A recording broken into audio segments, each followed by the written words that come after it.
Chapter 1. The Calligrapher's Request. Hercule Poirot leaned back in his high-backed chair, the soft lamplight illuminating his immaculate moustaches as he surveyed the elegant envelope before him. The stationery was of the finest quality, vellum, so smooth that his fingertips tingled at the touch. He ran his eyes over the exquisite script that curled across the front in ebony ink. Monsieur Hercule Poirot, 17, Rue Henrietta Manor. An aura of mystery clung to the envelope as tightly as the wax seal, stamped with an unfamiliar crest, a slender spindled quill beneath a crescent moon. Quoi donc? Poirot murmured to himself, pushing aside his half-empty cup of tea. Hastings, seated nearby on a plush divan, glanced up from a thick volume of poetry, his expression curious. "A letter, Hastings," Poirot said, "and not an ordinary one, I suspect." He broke the seal with impeccable precision, revealing a single sheet of parchment folded with meticulous care. Unfolding it, he revealed a scroll of calligraphed text, each character dancing like whispered secrets across the page. Hastings leaned forward. "It's beautiful. What does it say?" Poirot's dark eyes darted across the elegant script, which appeared to be penned in some rare archaic style. Calligraphy so refined that it took a moment for even his trained mind to register the words. At last he cleared his throat. It reads, "To the incomparable Monsieur Poirot, I humbly beseech your attention. Within these lines lies the clue to a matter of grave import, one that threatens the legacy of my family's art. You shall find me awaited at the calligrapher's atelier on Rue des Beaux-Arts this very evening at 7 bells. Come alone, for the truth demands discretion." Hastings frowned. What family art? And what danger? It sounds rather melodramatic. "Mais non, Hastings," Poirot replied, folding the scroll. "The drama is real when it comes to art and, dare I say, antiquity. The calligraphy itself is a clue, I am certain, though I must inspect it more closely." Hastings set aside his book. "Will you go? I thought you were rather tired after the Hoverscroft case." Poirot waved a hand. "Tiredness is the province of those who lack zeal, mon ami. A cryptic invitation from a talent of rare skill. This is exactly the sort of diversion my little grey cells require." He rose, straightening his impeccably tailored suit. "Let us prepare. We depart for Rue des Beaux-Arts at 6:30. I shall require perfunctory tea and a small plate of biscuits to sustain me beforehand." Hastings rose too, rolling up the poetry volume. "Very well, Poirot, I confess I am curious." As twilight fell over London's rooftops, Poirot and Hastings made their way through the bustling streets toward Covent Garden. A cool breeze fluttered about them, carrying hints of horse-drawn carriages and distant laughter from evening diners. At a discreet distance, Poirot observed the motion of the crowd, noticing the way each gentleman held his cane or adjusted his collar, as though each detail might betray a secret. Hastings walked at his companion's side, quietly speculating on the identity of the mysterious calligrapher. "Do you suppose the sender is truly of note? An artist of some repute?" Hastings asked. "Perhaps," Poirot said, "but more likely, Hastings, this is a matter that deals in nostalgia and family pride. The writing on this scroll is of a type one would expect from someone deeply versed in the old traditions. An artisan who never surrendered to modern typewriters or mechanized presses." "An aristocrat, maybe," Hastings suggested. Someone who clings to the past? Poirot pursed his lips. Possibly. Yet an aristocrat would not risk exposure by writing such an invitation in public domain. No, I believe our correspondent is clandestine. Someone whose family name, though once luminous in artistic circles, has since fallen into obscurity. The danger, I suspect, is not merely a matter of pride, but perhaps financial ruin, or even blackmail. Hastings's eyebrows rose. Blackmail over calligraphy? Mais oui, Hastings. There are secrets hidden in lines of ink, codes and ciphers known only to those who mastered the craft. If certain documents were to fall into unscrupulous hands, the reputation of that family, and by extension their livelihood, could be destroyed. They soon turned down a narrow lane and approached a discreet, ivy-clad building marked by an elegantly carved wooden sign, Atelier de la Très Précieuse Plume. The door was ajar, and a single lantern glowed within. Poirot recognized the unmistakable scent of fine ink, the metallic tang of iron gall mingled with the faint aroma of parchment and seal wax.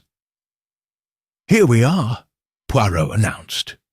He placed a gloved hand on the door, paused a moment to steady himself, then pushed it open. Inside, gaslight danced across tall work tables cluttered with quills, ink bottles, and folded scrolls. Along one wall hung framed examples, ornate invitations to banquets, birth announcements for noble families, and certificates of knighthood, all rendered in breathtaking fluid strokes. At the far end of the room, a solitary figure stood beside a mahogany pedestal. He was tall and thin, poise refined yet afflicted by a tension that belied his calm demeanour. His eyes, dark and deep-set, fixed upon Poirot with a mixture of desperation and hope. "Ah, Monsieur Poirot," he greeted, his voice low but urgent. "Thank you for coming. Pray, come closer. I fear time is short." Poirot approached, noting the refined tilt of the man's head and the way his fingers stained with indigo ink trembled against the scroll he held. Hastings followed through the door, the wooden frame creaking lightly behind him as the lantern's glow flickered, setting the stage for a mystery poised to unfold. Chapter 2. The Clue.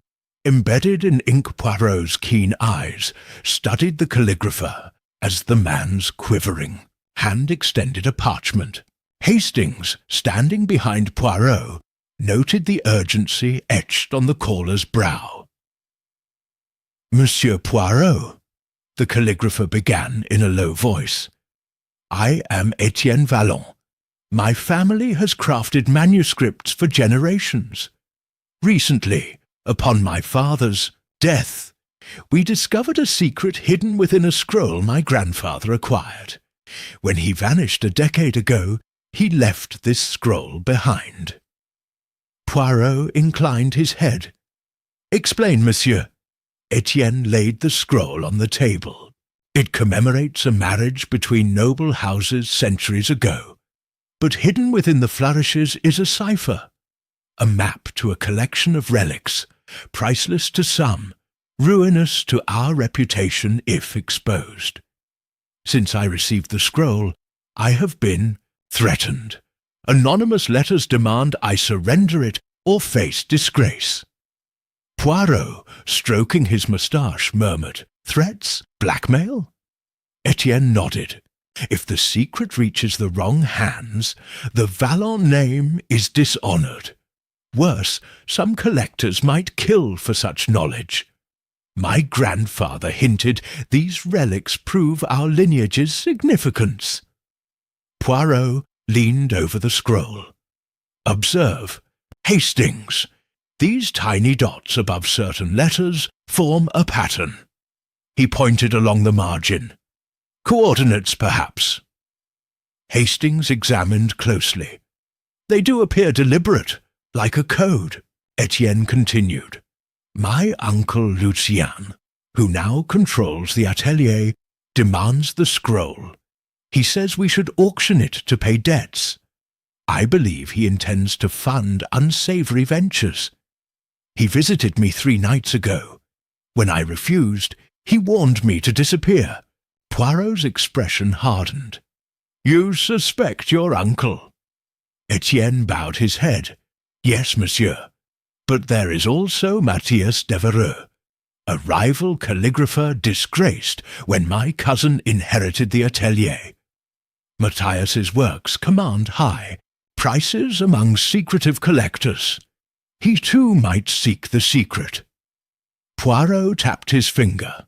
Thus 2 suspects, Lucien Vallon, driven by desperation, and Matthias Devereux, driven by envy. There may be others drawn by rumours of these relics. Hastings asked, and the anonymous letters? An outsider, perhaps? Poirot glanced at the ink jar. Unlikely. The handwriting shares Vallon family flourishes. Notice the loops on the capital V, identical to those on this scroll. Etienne winced. So Lucien is most likely? Poirot nodded. Desperation can twist loyalty. We must verify the coordinates before accusing anyone. Have you tried decoding it? Etienne shook his head. My grandfather provided hints but no key. The cipher eludes me. Poirot produced paper and pencil from Etienne's desk. Hastings, fetch that atlas. Hastings retrieved a leather-bound atlas. Poirot unfolded the scroll and sketched lines connecting the dots. He studied the atlas and whispered, These points correspond to an abbey near Rouen, Normandy, a likely site for a hidden crypt. Etienne's face paled. An abbey in Normandy. I must see it. Poirot closed the scroll. Not yet. First, we confront Lucien. Tonight, we go to the Vallon estate. Present this and observe his reaction. Hastings nodded. And if Lucien is innocent? Poirot exhaled. We then shift suspicion to Matthias. But first, the estate. Etienne pressed his fingers together. Monsieur Poirot, your ingenuity is extraordinary. I am grateful. Poirot offered a modest smile. It is the privilege of my little grey cells. He turned to Hastings. Fetch my coat, Hastings. We depart within the hour. Poirot paused, recalling the Vallon estate from childhood visits. A grand stone manor overlooking the Seine, its turrets and gardens once alive with patrons of art. Lucien, educated in Paris salons, carries himself with aristocratic ease. But Poirot suspected a flicker of desperation behind those polished manners. Later tonight, the estate's drawing-room will serve as a stage. Lucien's gestures, even a tremor in his hand, could betray guilt. Hastings, do remember, keen observation may reveal what words conceal. Every detail, from Lucien's choice of drink to the arrangement of chairs, will be vital evidence. Outside, the evening air had grown cool, the sky a wash of bruised purples. As Poirot and his companions prepared to leave, the lantern light flickered over the lines of ink that held more power than any blade. Shadows whispered promises of danger and discovery, setting the stage for a night of confrontation, betrayals, and secrets written in a language of ink and whispers. Chapter 3. The confrontation at Vallon Manor Poirot and Hastings arrived at the Vallon estate as dusk settled, the mansion looming against the sky. Lantern light flickered through tall windows, casting shadows on the gravel drive. Etienne Vallon had directed them here, where a single footman waited at the entrance. Poirot's gaze swept the facade. Gothic arches, ivy and balconies suggesting a family once accustomed to grandeur. Inside the drawing room, dark mahogany and crimson drapes signalled faded luxury. A fireplace glowed with embers. Lucien Vallon, tall and well-dressed, stood near an ornate desk, hands clasped. His face was pale, eyes flickering with concealed dread. "Welcome, Monsieur Poirot," Lucien said. "You honour our home. What news do you bring?" Poirot inclined his head. "Monsieur Vallon, I have come regarding the scroll discovered by your nephew. May I see it?" Lucien's lips thinned. "The scroll is safe, away from prying eyes.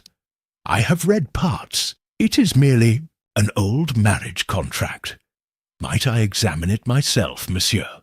Poirot asked. Lucien offered a forced smile. "I am afraid it is not here. My nephew, Etienne, has it." Hastings stepped forward. "Monsieur Vallon, I fear Etienne wishes you to have the scroll. Might I suggest he arrive soon to present it?" Lucien's composure flickered. "Etienne attends to his duties. He did not mention tonight's visit. Should he appear, I shall produce the document." Poirot observed the tremor in Lucien's fingers, and the way his eyes darted toward hidden compartments. A tapestry rustled as the footman shifted. Poirot noted each subtle cue. Etienne entered, dark eyes meeting Lucien's. "Uncle, thank you for seeing me. I have the scroll." Lucien's jaw clenched before he relaxed. "Excellent. Let us inspect it." Etienne laid the scroll on the desk and unrolled it. Poirot stepped forward, examining the ornate script. "The clue reveals itself." He pointed to tiny dots above certain letters. "They mark a location in Normandy." Lucien's eyes narrowed. "Nonsense! It is mere decoration." Etienne protested. "I mapped the coordinates to Rouen. Beneath Saint-Jacques Abbey lies our family's heritage." Lucien turned to his nephew. "You are mistaken.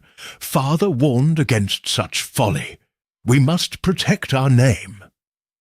Poirot interjected. "Monsieur Vallon, if another sought this secret, would you not guard it?" Lucien's composure faltered. "These relics bring trouble. I intend only to preserve our legacy and settle debts." Hastings whispered to Poirot, "Lucien fears exposure more than loss of wealth." Poirot nodded. But why such urgency? Could a third party be manipulating events? Knock sounded. A slender figure entered. Matthias Devereux, once respected, now whispered among collectors, his gaze fixed on Lucien. "So, the Vallon family grapples with secrets." Lucien tensed.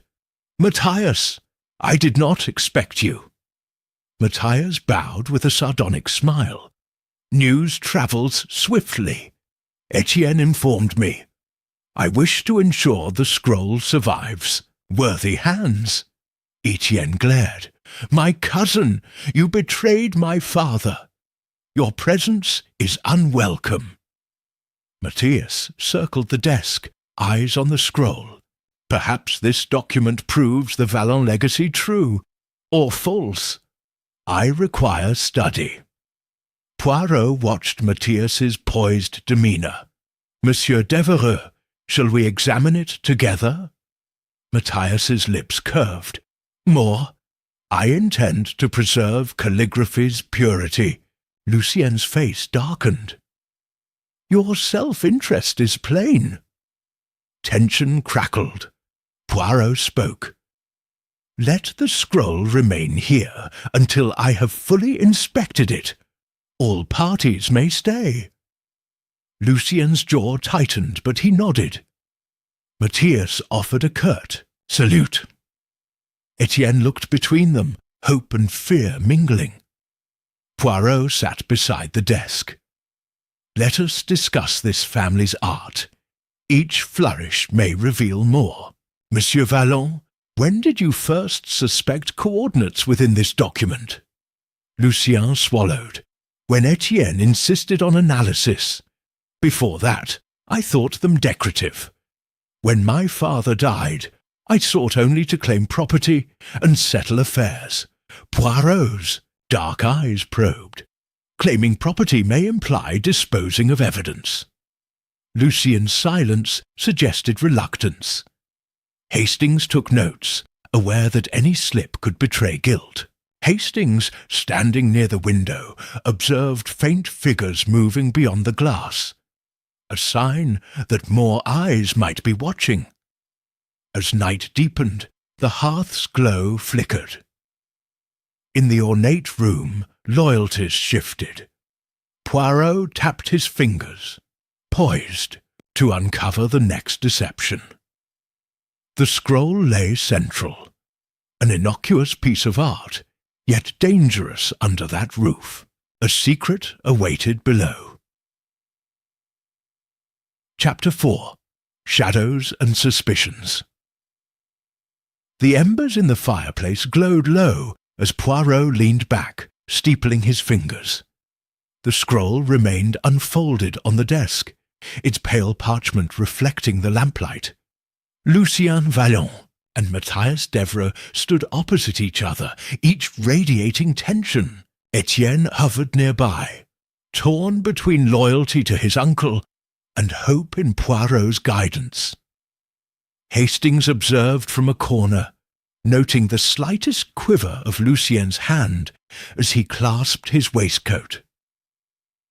"Messieurs," Poirot began quietly, "we are at an impasse. The scroll's secret compels action, yet trust eludes this room. I propose we retire this document to my care until dawn.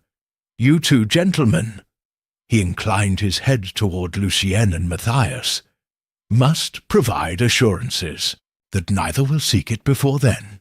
Lucien's jaw tightened, but he nodded. "So be it. If you guard it, Monsieur Poirot, it will remain safe." Matthias's lips curved in a thin smile. "I accept your terms, though I question the need for such secrecy. If the scroll proves genuine, it should be known." Poirot's dark eyes flicked toward Etienne. "You, monsieur, must stay close. Should any attempt be made to seize the scroll, you must inform me at once." Etienne swallowed. "Yes, Monsieur Poirot." The calligrapher cast a final wary glance at his uncle and cousin before relenting. Poirot gently folded the scroll and tucked it into the inside pocket of his coat. Hastings collected the scattered ink bottles and placed them on a side table, ensuring no incriminating stains remained. The drawing-room door creaked as the footman closed it behind them. Silence descended, broken only by the crackle of dying fires. Poirot rose, smoothing his coat. "Please, monsieur, remain here. I will not be long." He clicked his tongue softly, prompting Hastings to follow him to the adjacent library. Inside the library, books lined towering shelves, their leather spines offering knowledge of centuries. Poirot moved to a sturdy writing desk and removed the scroll. Hastings stood behind him, poised to assist. Poirot traced a fingertip over the delicate calligraphy. "Hastings," he murmured, "this margin holds more than decoration.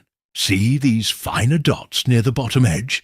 They too follow a pattern, perhaps the second half of a cipher. Hastings peered closely. Yes, they might refine the coordinates, specifying a chamber within the abbey. Poirot nodded.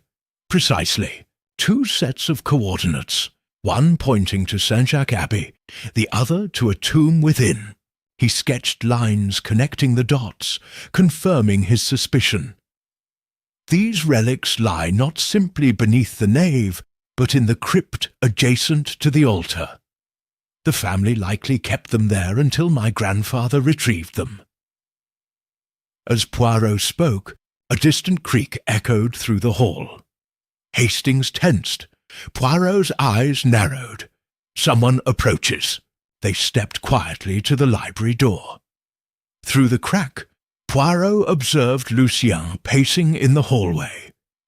The flicker of doubt and desperation in his eyes convinced Poirot that the elder Vallon contemplated retrieving the scroll by stealth. "Hastings," said Poirot softly, "stay here." He slipped the scroll into his breast pocket and opened the library door. Lucien stopped abruptly, turning to face him. "Monsieur Poirot," Lucien greeted, voice strained. "What brings you from the drawing-room?" Poirot met his gaze evenly. "I wish to consult certain volumes on heraldry and geography. I trust you have remained here." Lucien's lips quivered. He nodded. "Yes, yes, but I fear I must retire. The evening grows late." Poirot's gaze drifted to the tapestry at the end of the corridor. "Perhaps you will join us in the study once I return the scroll. We shall discuss family legacies over tea."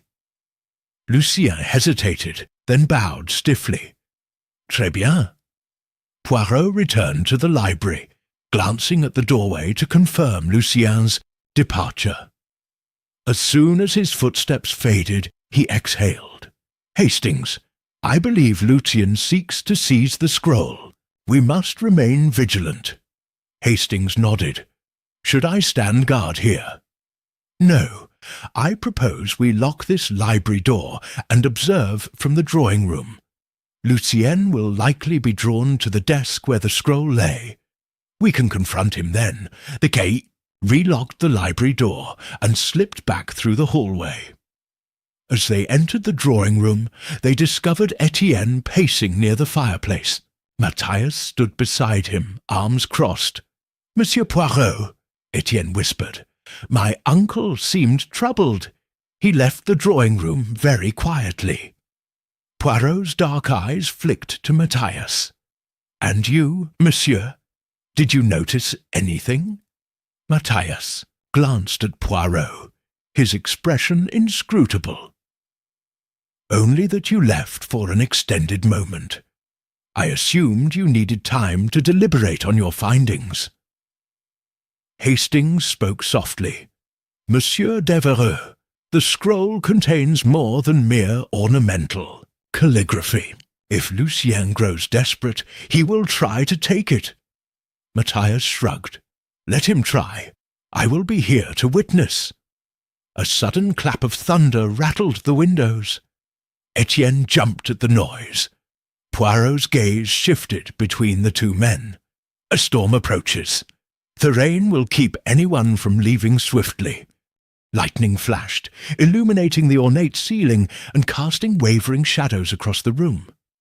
Poirot moved to stand between Etienne and the desk where the scroll once rested. "Messieurs," he said softly, "I propose tea. You may sit. We must maintain calm." Lucien's footsteps sounded in the hallway. He entered, pausing at the threshold. His eyes flicked to the desk. Poirot waved to an empty armchair. "Monsieur Vallon, please." Lucien seated himself, his breathing shallow. Poirot poured tea for all 4 men, handing cups to Lucien and Mathias first. As Lucien raised the cup, Poirot allowed his gaze to linger a moment too long. Lucien's hand trembled. Poirot commented lightly, "The tea is quite strong tonight, enough to steady even the most troubled soul." Lucien's eyes flicked nervously toward Poirot.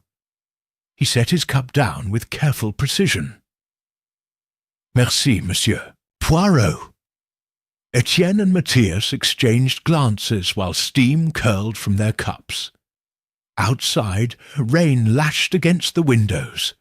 The storm's fury mirrored the tension within. Poirot seated himself last, eyeing Lucien. "It is late, monsieur. The family legacy weighs heavy. But consider this.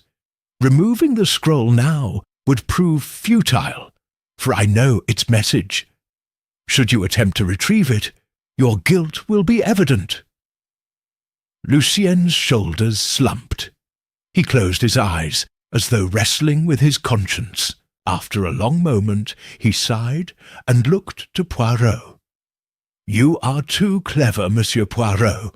I will wait until dawn to discuss this." Poirot inclined his head. "Very well. But remember, the truth cannot be hidden in shadows." As Lucien drank his tea, Etienne exhaled in relief. Matthias sipped deliberately, eyes never leaving Lucien. Outside thunder rolled.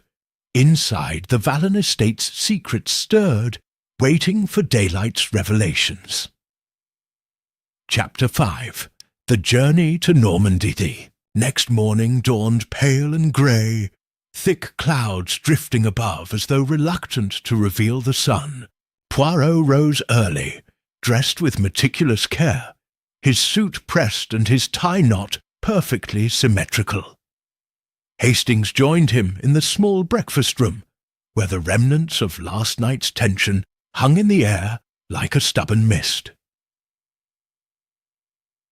"Didons, you sleep well, mon ami?" Poirot asked, stirring his tea with deliberation. "Hardly," Hastings confessed, pushing away his plate of buttered toast. "I kept imagining Lucien attempting to seize that scroll in the dark." Poirot nodded knowingly. "Fear can be a powerful motivator, but now we must act. Etienne will be ready to depart for Rouen.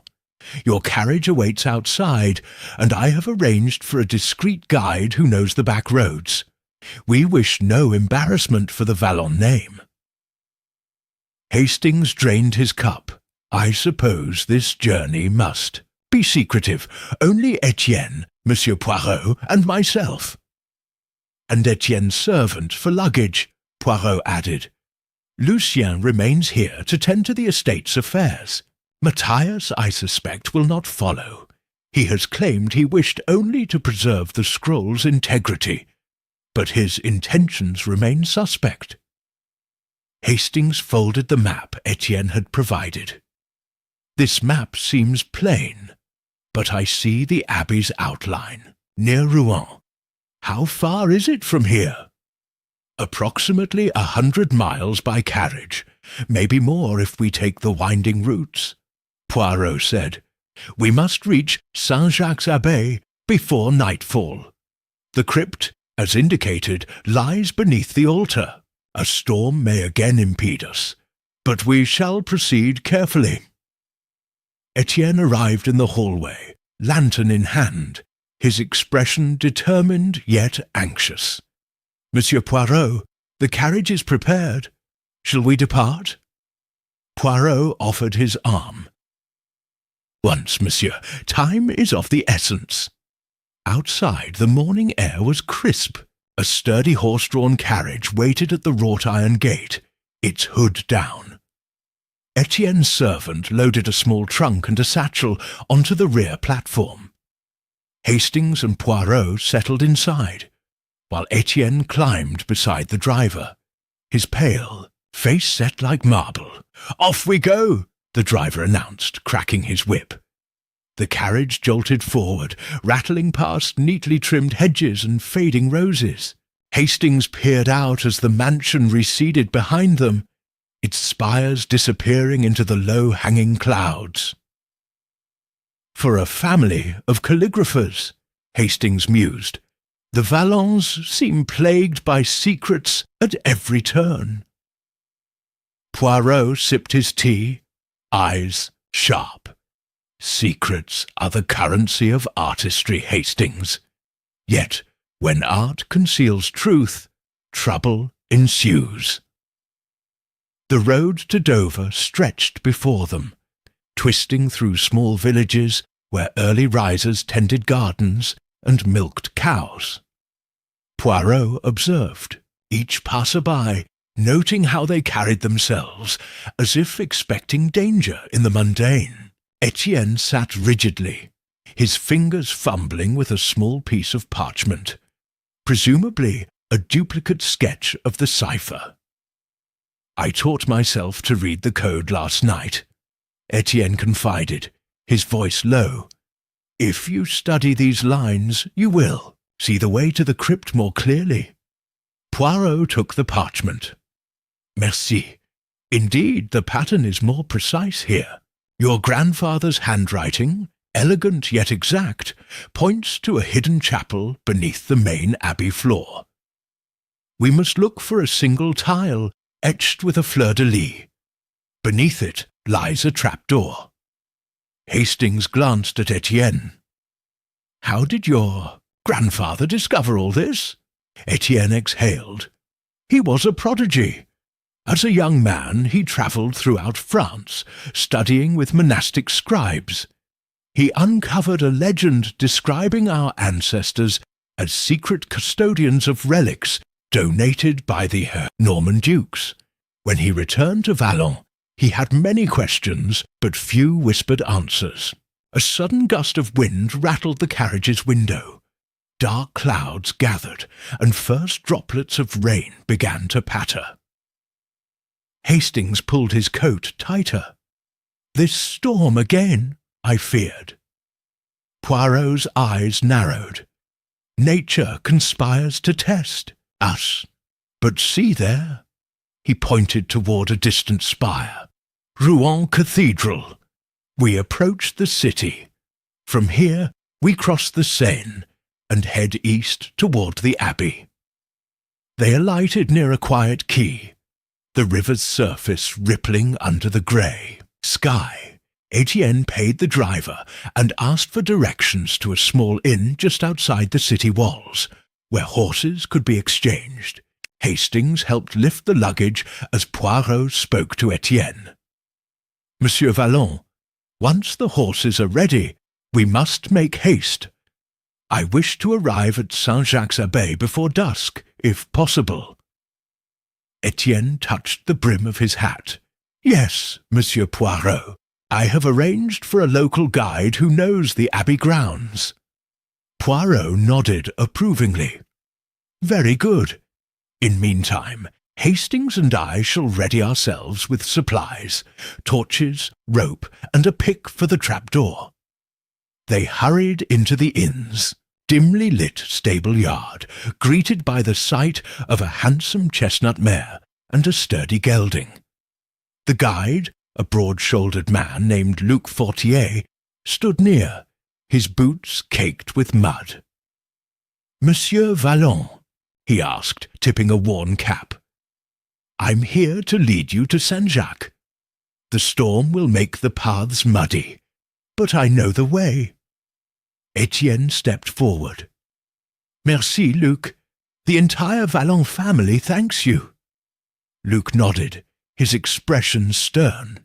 Let us pray the abbey doors are not locked upon our arrival. Poirot offered a thoughtful look. We shall find a way. Now, let us mount. The horses trotted off, the carriage left behind. As they followed Luc through fields splattered with rain, Hastings remarked, I do admire your calm, Poirot. Would you not feel anxious about thieves, or worse, pursuing us? Poirot gave a small smile. Anxiety clouds judgment, Hastings. Preparation and observation guide us. Should danger arise, we shall watch each other's back. For miles they travelled through damp lanes, mud spattering their boots. Etienne rode quietly, clutching the parchment.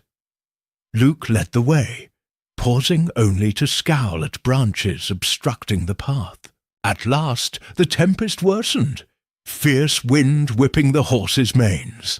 "Not much farther now," Luc Fortier called, pointing toward a distant silhouette, a squat stone structure set amid rolling fields.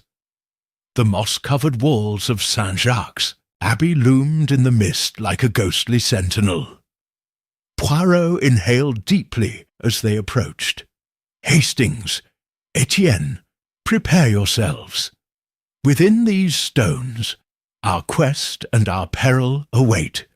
The Vallon legacy hinges on what we uncover beneath that altar," thunder rumbled as the horses neighed in protest.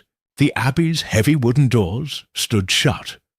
Poirot raised an eyebrow. So begins the next chapter of this mystery, at the very threshold of darkness. Chapter 6. Beneath the Altar. The massive doors of Saint-Jacques Abbey groaned as Poirot pushed against them, stepping into a cavernous interior lit by faint shafts of grey morning light. The air smelled of damp stone and centuries of whispered prayers. Hastings followed closely behind, lantern in one hand and rope coil slung over his shoulder, while Etienne trailed behind, clutching the parchment that bore his grandfather's cipher. Luc Fortier remained near the entrance, his eyes darting toward the nave as though expecting unseen eyes to watch their every move. Poirot's gaze swept upward to admire the soaring ribbed vaults and the slender columns that rose like ancient sentinels. He inhaled deeply. "Hastings, note the curvature of these arches. This section likely dates to the late 12th century. The floor beneath the altar may have settled slightly, revealing the trapdoor's outline if we look carefully." Hastings nodded, setting down the rope to examine the flagstones near the chancel. Etienne unfolded the parchment, comparing the sketched map with the subtle undulations in the stone. Luc Fortier advanced hesitantly. "Monsieur Poirot, the Abbey was abandoned decades ago. No monks remain to guard these halls. Still, legends say the crypt doors resist those who approach uninvited." Poirot offered a reassuring smile. "Legend is for the timid. We have logic and deduction on our side." He withdrew a slender pick from his coat pocket, placing it gently on the cold stone floor. "Etienne, please, assist Hastings in locating the fleur-de-lis tile. Observe how the tracery on the parchment implies that the emblem is near this inlaid strip of marble." Etienne moved toward the floor's mosaic pattern, kneeling to inspect the lines. Hastings crouched beside him. Poirot stepped back, lantern in hand, scanning the rows of tiles, a labyrinth of stone fragments, each carved with subtle grooves.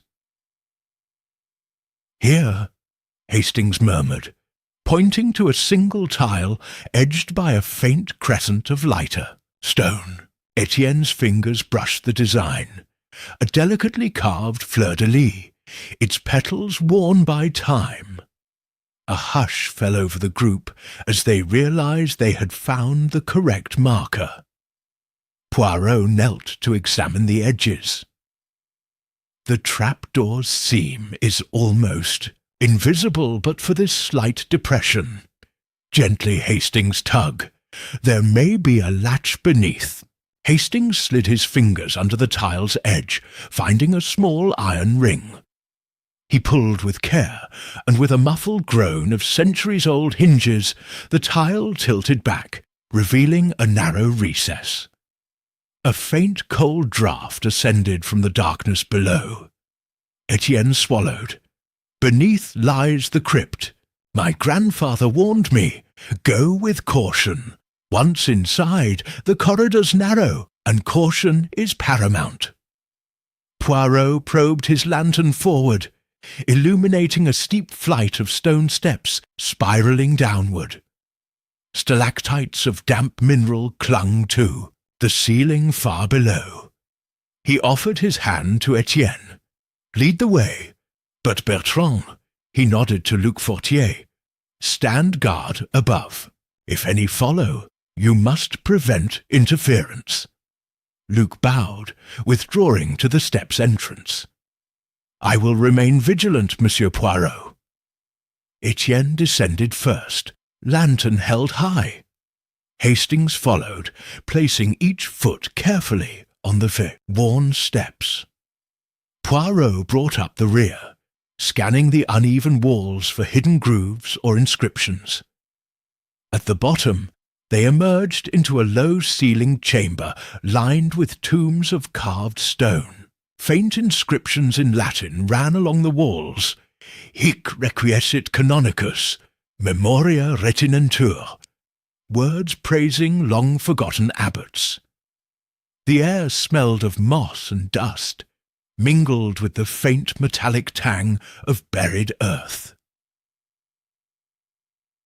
Poirot felt along the wall. The cipher indicated a second marking near the east wall. Look for a shift in mortar colour. Hastings moved to the eastern sarcophagus, brushing away flecks of mould. He discovered a narrow slit in the wall behind it, like the door to a concealed niche. Etienne shone his lantern upon the slit. Could this be the entrance? It matches my grandfather's notes. A hidden door, opening only when pressure is applied. To the third carving from left. Poirot examined several carved reliefs, images of angels, roosters, and sacred hearts, until he located the third figure, a stylized lamb. Pressing gently, he felt the cold stone shift. A silent mechanism clicked. Hastings steadied his lantern as the wall slid inward, revealing a hidden passage beyond, its darkness swallowing the beam of light. The next chamber, Poirot whispered. Stay close. We do not know what awaits. They entered, descending, 2 more steps to a small crypt chamber. Here the air was mustier still. The floor was strewn with fragments of pottery, and on a raised dais sat a single wooden chest, reinforced by rusted iron bands. Intricate calligraphic flourishes, reminiscent of Vallon's family style, were inscribed on its surface in faded, red ink. The relics of the Vallon ancestors lay within, awaiting discovery. Etienne's hand trembled as he approached. I must open it. It belongs to my family. Poirot blocked the lid. Patience. Let us examine the surroundings first. There may be traps or alarms left by custodians to protect these items. He circled the dais, inspecting grooves in the floor. See here, a narrow channel leading from the wall to this dais. Should the chest be lifted improperly, weight may activate a counterweight and seal the entrance. Hastings frowned. We must lift it together, evenly from the base. Poirot nodded. Precisely. Égalité et précision. He and Etienne placed hands beneath the chest, lifting with coordinated effort. As they raised the lid, the chamber echoed with a creak, but no stones shifted. Inside, nestled upon a velvet cushion dusted with decades of decay, lay an ornate manuscript bound in gold and ivory, alongside a small reliquary of carved wood containing a delicate gold locket. The manuscript pages were filled with illuminated calligraphy, the ink still vibrant. The locket's filigree glinted even in the Eugéode, faint lantern light. Etienne gasped. My grandfather wrote of this, our family's most prized possession. A codex of lost prayers, and a locket said to contain a fragment of relic from the Norman dukes. Its discovery proves our lineage's rightful claim to calligraphic honours. Poirot regarded the items. Remarkable, but retrieve them quickly. We must ensure the mechanism does not close behind us. They gently replaced the chest's contents onto a piece of cloth Hastings had provided, then set the chest aside. Etienne closed the lid and stepped back as Poirot ensured no trigger had been disturbed. Poirot gave a faint smile. Time to depart. Thankfully, we have what we came for. But before they could ascend, a faint scraping echoed from the passage behind them. Luc Fortier blocked the entrance momentarily before a disguised figure emerged. A sallow-faced man with furtive eyes, whose hand clutched a dark cloth.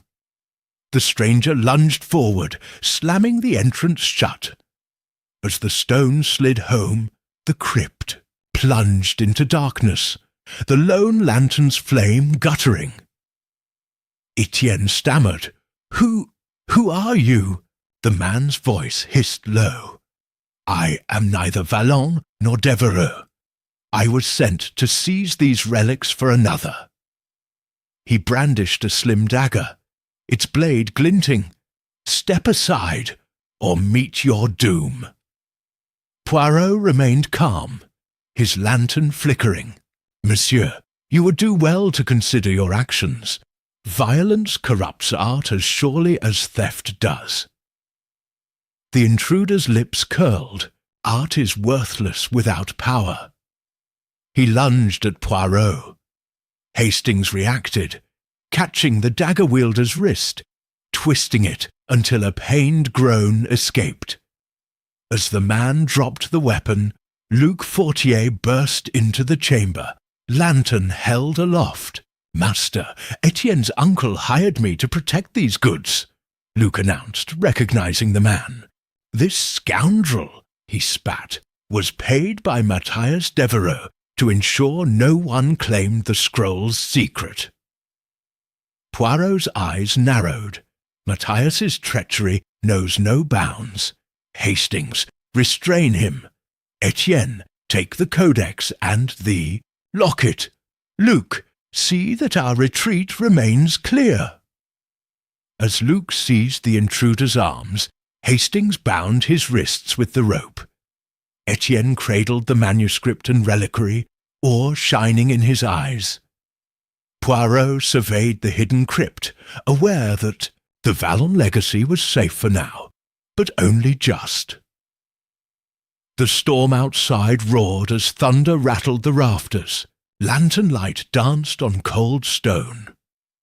Together, Poirot and his companions prepared to ascend into the awaiting shadows of uncertainty, resolute that no secret, no matter how deeply buried, could remain hidden from justice. Chapter 7. Flight from the crypt. The moment the stone slab slid into place behind them, Poirot felt the weight of the crypt's darkness lift. Luc Fortier's lantern light danced across the damp walls as Etienne clutched the codex and locket to his chest. Hastings held the bound intruder at sword point, his makeshift noose of rope a grim reminder that violence, though distasteful, was sometimes necessary. The muttered echoes of thunder from above reverberated down the narrow passage, as though nature itself urged them to hasten. "Quickly," Poirot instructed in a measured tone. "There is little time before that wall seals permanently." She turned to Luc Fortier. "Lead us upward. Support Monsieur Hastings with the prisoner. He cannot escape." Luc nodded, stepping forward to press the carved lamb again. He directed his lantern to the mechanism, and the wall groaned open. The same flight of worn stairs welcomed them, each step slick with moisture. Etienne emerged first, breathless but determined, mud darkening his trousers. Hastings followed, with the intruder forced before him, while Poirot brought up the rear, pausing to secure the trapdoor above once the last man had passed. A sudden rumble shook the passage. Poirot glanced back, confirming that no hidden latch threatened to close them in. He swept his gaze upward and began the ascent. The lantern's glow flickered in the corridor, illuminating stone columns carved with centuries-old iconography. At the threshold of the nave, the fresh air felt almost intoxicating, a stark contrast to the crypt's suffocating gloom. Luc Fortier kept watch as they emerged into the abbey's main hall. Rain lashed through the high windows, droplets tracing rivulets down the stained glass, casting iridescent patterns on the damp flagstones. Etienne raised his lantern higher, revealing the wet floor and the enormous wooden doors standing behind them. "Horses!" Etienne called out. "The carriage is near the south entrance." They hurried down the central nave, each step rousing droplets of water from the vaulted ceiling. Hastings, still clutching the intruder, cast wary glances towards the far shadows, any one of which might conceal another adversary sent by Matthias Devereux. Poirot stayed close to Luc, shielding Etienne and the precious relics. At the southern porch, the tempest's full force battered the carved stone facade. Two horses stood waiting, their flanks heaving, rain dripping from fetlocks, as Luc Fortier crouched beside them, reins in hand. The carriage, paint peeling and wheels encased in mud, waited a few paces away under a small canopy. Luc unlocked the carriage door and set to loading the cast-off chest, containing the codex and locket. Poirot stepped forward, his moustaches barely visible under the rain-soaked brim of his hat. Etienne placed the manuscript carefully inside. "Its case. Hastings, keep your prisoner at bay until we depart." Etienne slipped inside the carriage, depositing the codex and reliquary onto a cushion of blankets. He glanced up anxiously. "Monsieur Poirot, what if Matthias pursues us? He knows the abbey well, might even have hidden passageways." Poirot's serene gaze met Etienne's. "We must trust Luc's knowledge of these lanes. The storm will slow any pursuers, and our advantage lies in the secrecy of our route. Once we reach safe ground, we can address any further threats." Hastings guided the captive inside the carriage and secured the door. As soon as the intruder's wrists were bound, Hastings vaulted into the driver's seat, and Luc snapped the reins. The horses lurched forward, hooves splashing through pooled water as the carriage lurched into motion. Poirot climbed in with the last of the light, pulling the door closed just as a bolt of lightning rent the sky. Inside, the air smelled of damp leather and old wood. Etienne held the codex to his chest, eyes wide with relief that the relics had not been left behind. Hastings kept the intruder's head pinned with his knee. The man's face was bruised, his sallow cheeks contorted with rage. "Let me go!" the prisoner hissed between clenched teeth. "Matthias will kill you for this." Hastings met his gaze firmly. "Your concern is noted, but you will remain quiet until Monsieur Poirot chooses otherwise." The carriage jolted over a pothole, and the prisoner's eyelids fluttered with moisture. He spat on the floor. Etienne grimaced, clutching his grandfather's map. Outside, the carriage's wheels churned through a quagmire of clay and rainwater. The road snaked through fields bordered by ancient hedgerows. Their branches bowed under the storm's assault. Poirot sat across from Etienne, peering at the relics in the dim lamplight. "The codex is intact?" Poirot asked quietly.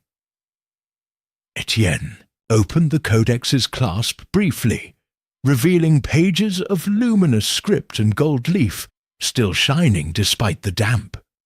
The ink remains vibrant. My grandmother's notes say that the secret prayers grant protection, though I did not believe her fully until now. Poirot allowed a faint smile. True artistry endures trial. Let us ensure nothing happens to this treasure. He shifted to inspect the locket, its filigree delicate as lace. Etienne opened it, revealing a minute shard of polished gold, engraved with the Vallon crest. "It is real," Etienne murmured, awestruck. "A fragment of Normandy's heritage." Poirot nodded. "Your family's legacy is secured. Now, we must consider our next steps. Upon returning to London, I recommend that you provide this codex to the Louvre's curator, or preferably a university scholar of renown. Only trusted hands must receive its care." Etienne bit his lip. "And the Vallon name, our atelier's reputation." Poirot's dark eyes softened. "The world will celebrate your family's discovery, monsieur. The Vallons will be hailed as custodians of a priceless legacy. Lucien may now rest without dread." The prisoner emitted a groan from the rear of the carriage, prompting Hastings to glance back. "He stirs. Shall I keep him bound until we reach the manor?" Poirot considered. "Yes, better to prevent any rash attempts. Luc Fortier, do you know a path leading into Rouen outskirts? We should avoid the main roads." Luc nodded, his profile visible through a narrow window. "There is an old cart track through the rush of Saint-Étienne. It will deposit us near the ferry. From there, we can cross to Caudebec and make haste to the inn where the Vallon's Paris-bound coach awaits." Poirot inclined his head. "Excellent. We shall trust that route. Hastings, ensure the prisoner remains tranquil. Etienne, keep the codex close. Lucien and I will meet you at the Vallon residence. We will catch the next carriage to London at dawn." The carriage rattled onward, the storm's fury gradually abating as dawn's first dim light crept across the horizon. The wheels turned with determination, mud flinging in arcs behind them. Within the carriage's cramped interior, hope glimmered against the gloom. For the Vallon name, and for the fragile treasures nested in gold and ink, victory was at hand. So, as long as they evaded Matthias's shadow and reached the light of day. Chapter 8. The Pursuit to London. The first streaks of dawn painted the eastern sky as the Vallon carriage creaked toward the ferry crossing. Inside, Etienne Vallon rested his head against the fabric cushion, eyes fluttering with weariness. Hastings sat opposite, though his attention remained on the bound intruder, whose ragged breaths and muttered threats filled the carriage's cramped interior. Luc Fortier guided the horses with practised skill, keeping the carriage on the narrow cart track through the rush of Saint-Étienne. Poirot occupied the remaining seat, studying the morning light as it filtered through the carriage window, his expression contemplative. "Etienne," Poirot said softly, "you should rest while you can. The codex must remain undisturbed, but your strength is essential when we arrive in London." Etienne straightened, cradling the precious manuscript. "I fear the journey is not yet over. If Matthias has accomplices, he may intercept us before we reach the capital." Poirot inclined his head. "True, we assume treachery at every turn, yet we shall remain vigilant. Hastings, any signs that the prisoner has additional allies nearby?" Hastings shook his head. "No, he seems alone, but his words suggest Matthias's influence extends beyond Rouen. We cannot discount another ambush, perhaps at the ferry or on the road." Luc Fortier guided the horses onto a small barge, the ferry operator's lantern flickering against the fog. As the boat drifted across the Seine, Etienne clutched the codex tighter, watching the shoreline recede.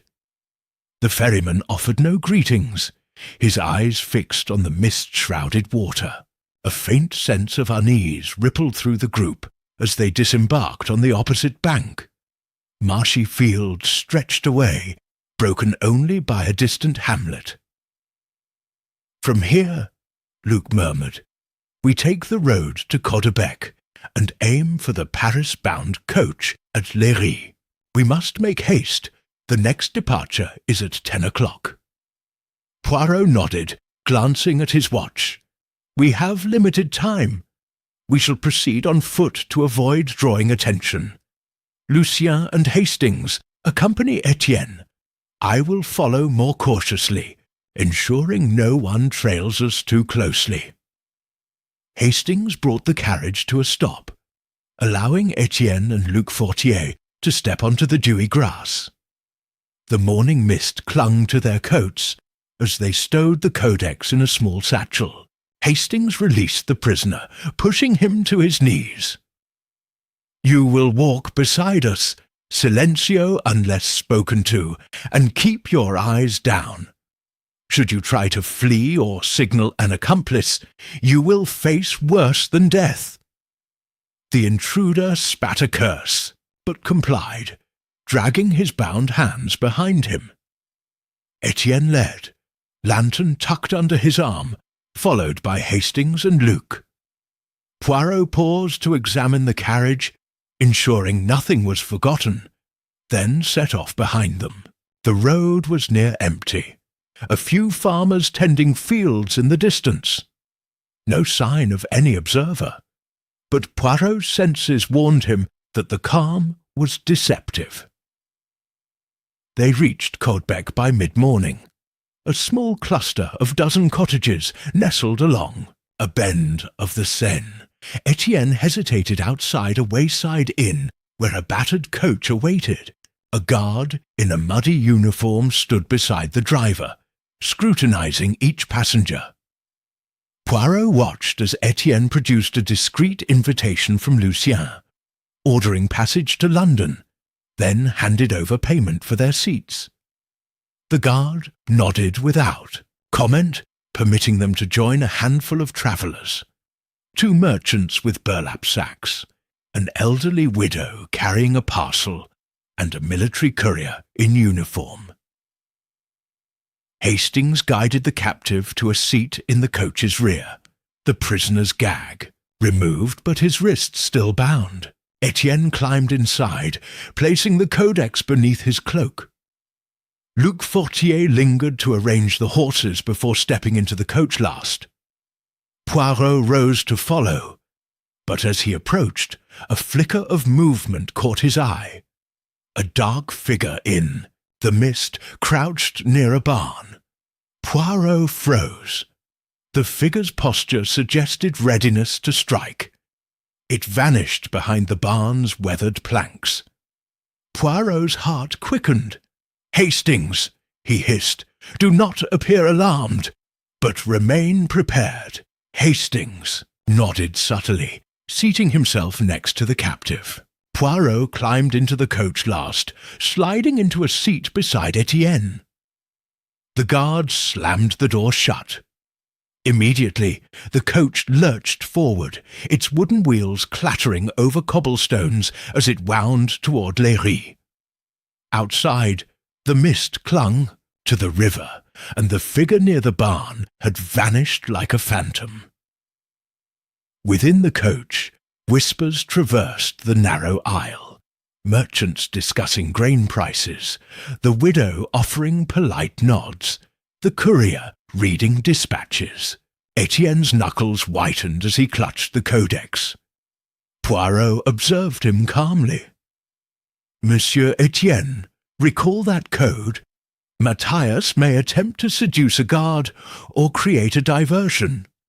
We must anticipate such ploys." Etienne swallowed.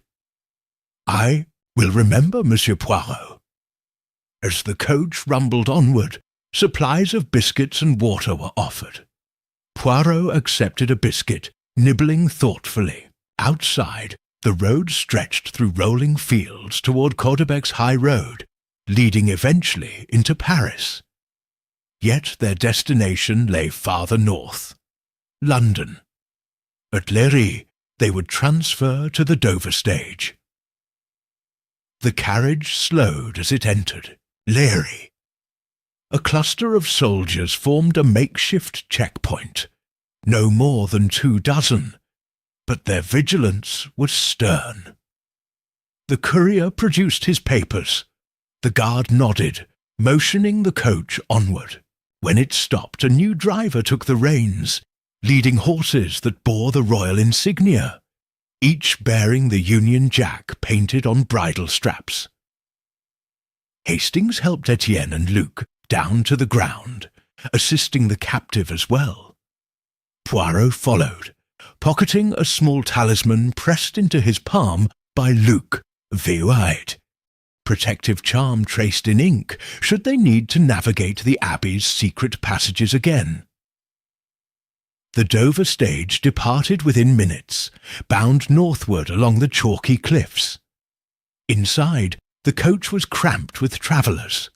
A wool merchant, a scullery girl with her knapsack, and a retired sea captain nursing a flask of brandy.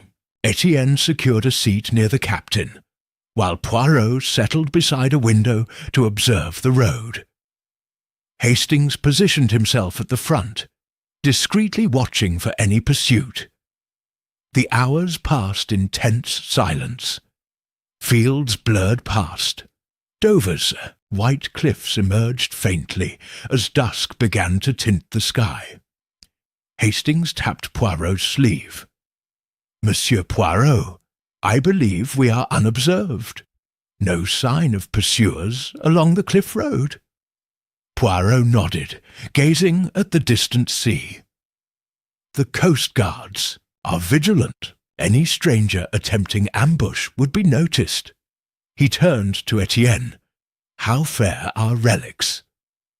Etienne opened his cloak, revealing the codex wrapped in oilskin, its gilt edges barely visible. "Safe, though I feel vulnerable until we reach London." Poirot placed a reassuring hand on his shoulder. "Soon you will be among trusted scholars. Matthias's designs will be thwarted." He then crossed his arms, the steely resolve in his gaze as constant as the sea beyond. The Dover stage crested the final hill, and the lights of the port town glimmered ahead, heralding hope at journey's end, even as Matthias Devereux's shadow lingered in their wake. Chapter 9. Shadows in the Fog. The Dover stage rumbled into London as dusk descended, the gas lamps flickering along cobbled streets, swathed in thick fog. Etienne Vallon sat upright, the codex secured in a chest bound with iron straps. Hastings checked the prisoner's bonds one last time, ensuring the man could not escape during their final leg. Luc Fortier guided them through narrow alleys, shortcuts he claimed would avoid prying eyes, until they emerged on a quieter lane just north of Covent Garden. Poirot stepped from the coach, inhaling the damp, smoky air. London is always a city of whispers, he remarked, eyes narrowing as silhouettes, drifted like spectres in the mist. Yet tonight each whisper may hide danger. Etienne followed, clutching the codex so tightly that his knuckles whitened. Monsieur Poirot, I can scarcely believe we have reached home with the relics. Do you truly think we are safe now? Poirot offered a reassuring nod. For the moment, yes. Our immediate peril was thwarted by Luc and Hastings. But Matthias Devereux is persistent. We must inform Monsieur Lucien Vallon at once and ensure the Codex's sanctuary. He glanced to the rear, where carpeting muffled the coach's wheels, as it drew away. The fog seemed denser here, as though the Thames itself had seeped into the streets. Matthias may have accomplices in London, those who traffic in illicit antiquities. He turned to Etienne with a gentle firmness. You must not linger here. Come directly to my flat in Priory Row. I have arranged a secure vault beneath my study. Hastings escorted the captive to the back of the carriage, while Luc Fortier led them around a side street. This way, Luc murmured, his lantern casting wavering light onto the wet stones. I know Poirot's residence. The vault entrance is beneath the bookcase by the east window. No one but Monsieur Poirot may enter without the secret latch. Etienne felt sweat bead on his brow, despite the chilly air. What of Uncle Lucien? Should we not notify him first? Poirot shook his head. Lucien's estate stands vulnerable. Matthias may attempt to seize it if news of the Codex spreads. Better to secure the relics first. Then we shall seek Lucien at his house in Harley Street and announce the discovery under optimal circumstances. He paused as the fog drifted past, revealing the silhouette of his modest townhouse. Here we are. The wrought-iron gate screeched as they entered a narrow courtyard. Etienne took a final breath and followed Poirot inside. The study was dimly lit, lined with towering bookcases and the faint aroma of old parchment. Poirot beckoned Etienne to a worn leather chair. Sit here. He turned to a section of books, volumes on heraldry, medieval history, and arcane languages, and pressed a small brass plaque concealed beneath a copy of Froissart's Chronicles. The entire segment swung inward, revealing a descending staircase.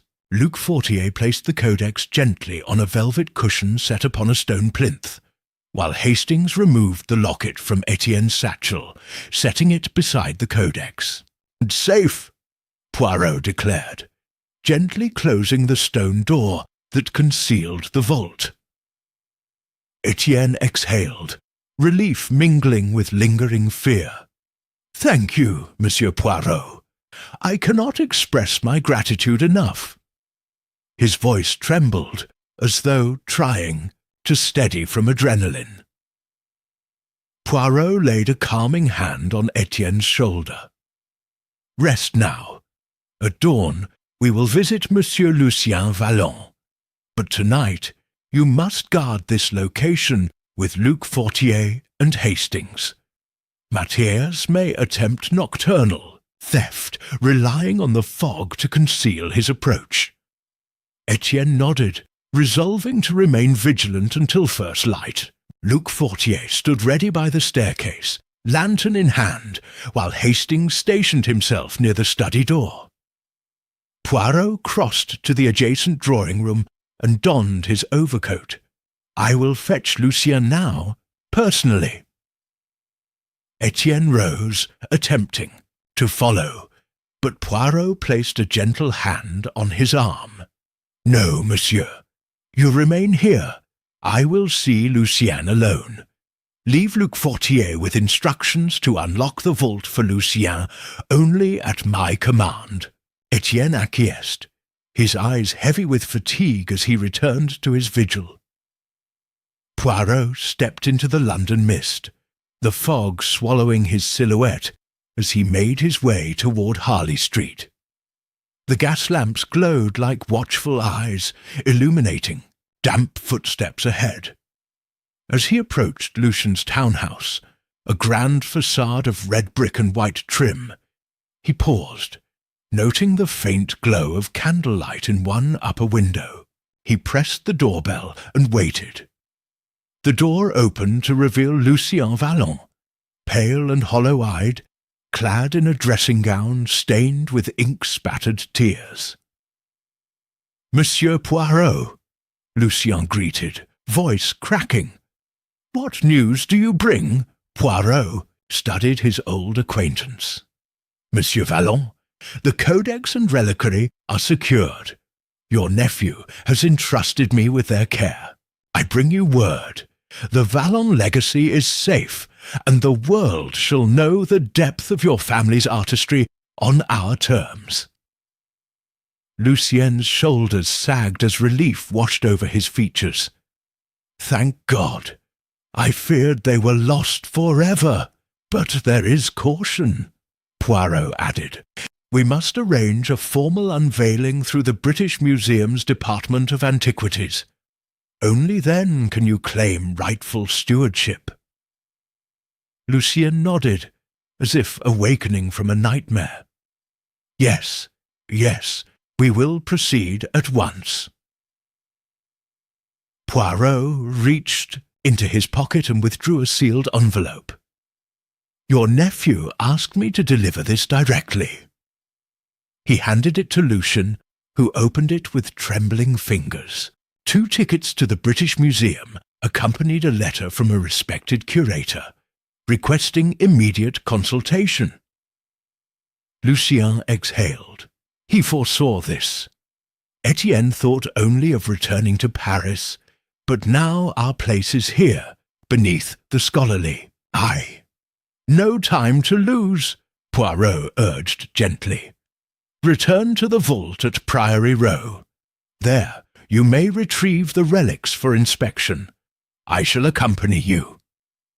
Lucien closed the door behind them both, plunging the street into silence once more, leaving only Poirot's retreating figure and the London fog as ever, heavy with unspoken mysteries. Chapter 10.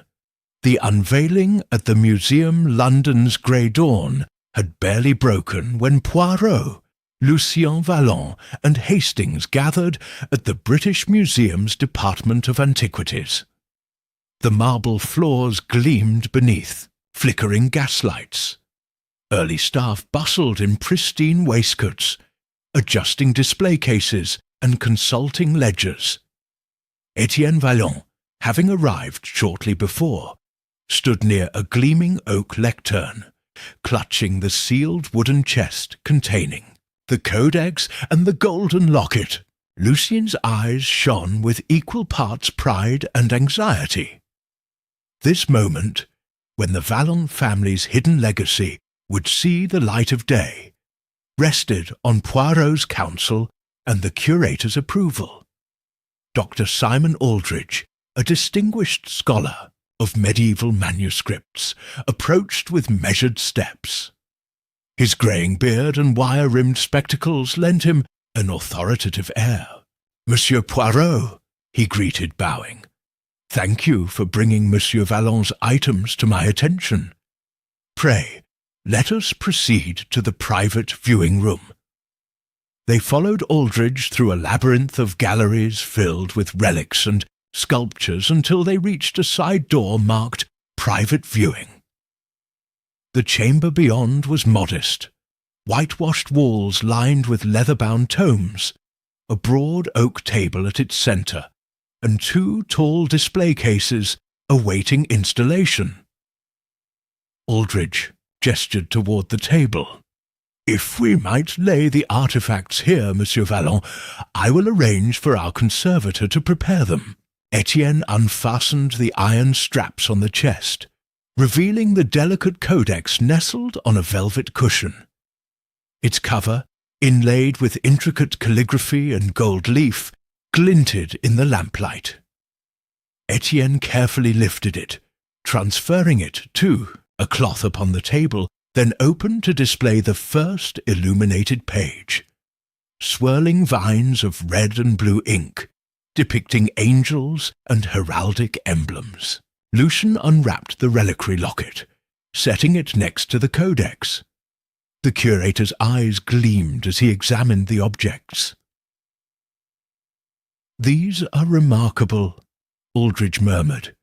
He donned white gloves and ran a fingertip, gently, along the manuscript's gilt edge.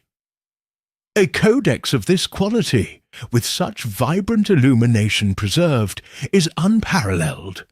The Vallon family must be commended for safeguarding it all these years." Lucien bowed his head.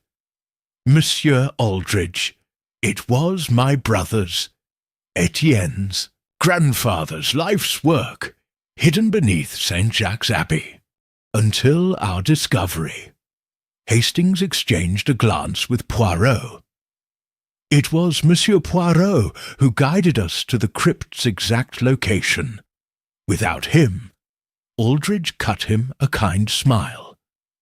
"Indeed, Monsieur Poirot's reputation precedes him. Now, let us ensure proper conservation before any public announcement. Mrs. Whitcomb, our conservator, will examine each piece." Mrs. Whitcomb, a petite woman in a tailored coat, entered carrying a leather portfolio of documents. She set the codex upon a padded stand and began her assessment with meticulous care, placing a magnifying glass over the illuminations to check for fissures or flaking. Her assistant sketched notes onto a clipboard. Etienne stood at the table's edge, watching with a mixture of reverence and impatience. "Is there any risk that the codex may not withstand public display?" he asked, voice trembling. Mrs. Whitcomb looked up. "With proper framing and climate control, it will be perfectly secure. I estimate a week for full restoration, followed by mounting in a sealed exhibit." She smiled reassuringly. "The golden locket will require minimal work, though its hinge suggests fragile aging. I shall store it in a locked case with moisture control." Aldridge nodded. "Once conservation is complete, I propose a private exhibition for distinguished scholars, followed by a public unveiling. The media will surely take interest once word spreads." Poirot stroked his moustaches. "A prudent plan. The Vallon legacy should be honoured in measured fashion. The attention will deter illicit collectors, for they will know these relics are under vigilant state protection." Lucien exhaled in relief. "Yes, thank you, Monsieur Poirot, for facilitating this." Aldridge turned to Etienne. "Monsieur Vallon, before we proceed, there is the matter of authentication. We must affix the Vallon crest, this fleur-de-lis motif, and compare it to known examples in our archives to confirm provenance." Etienne spread out his grandfather's sketches of heraldic embellishments, precise diagrams of the fleur-de-lis, tile and the secret lamb carving. Aldridge studied them, then crossed to a cabinet of reference books, pulling out a volume on Norman heraldry. Poirot surveyed the room, noting the silent presence of an elegantly dressed figure lingering near a window. The stranger's posture suggested keen interest. Poirot approached him quietly. "Monsieur," Poirot said in a low voice, "you seem fascinated by the Vallon relics. May I ask your interest?" The man turned, revealing a familiar face. Matthias Devereux, his immaculate coat resisting the faint creases of travel. His gaze glittered with feigned admiration. "Ah, Monsieur Poirot, I merely wished to witness the moment of revelation. After all, I have long admired the Vallon tradition, though, admittedly, my methods to acquire such treasures were less, shall we say, legitimate. Poirot's eyes narrowed. Your arrival here is audacious, Monsieur Devereux. Are you prepared to leave empty-handed? Devereux inclined his head. You saw fit to guard these treasures. I bow to your vigilance. Should there be future access, I shall be content to contribute to scholarly study. Poirot offered a thin smile, masked by polite courtesy. We shall see. For now, let us allow the experts to oversee authentication. Lucien joined them, having received a call summoning him to witness the comparisons.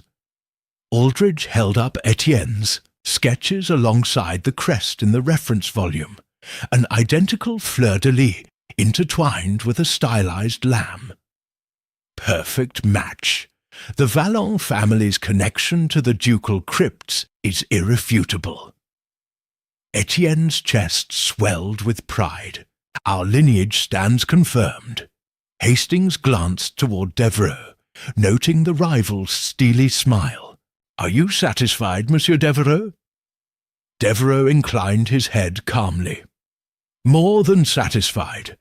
The world shall appreciate the Vallon craft at last, though some might argue that the true glory is in the chase, not the capture. Aldridge halted the exchange. Monsieur Devereux, your presence here has been noted. As of now, you must remain within designated public areas.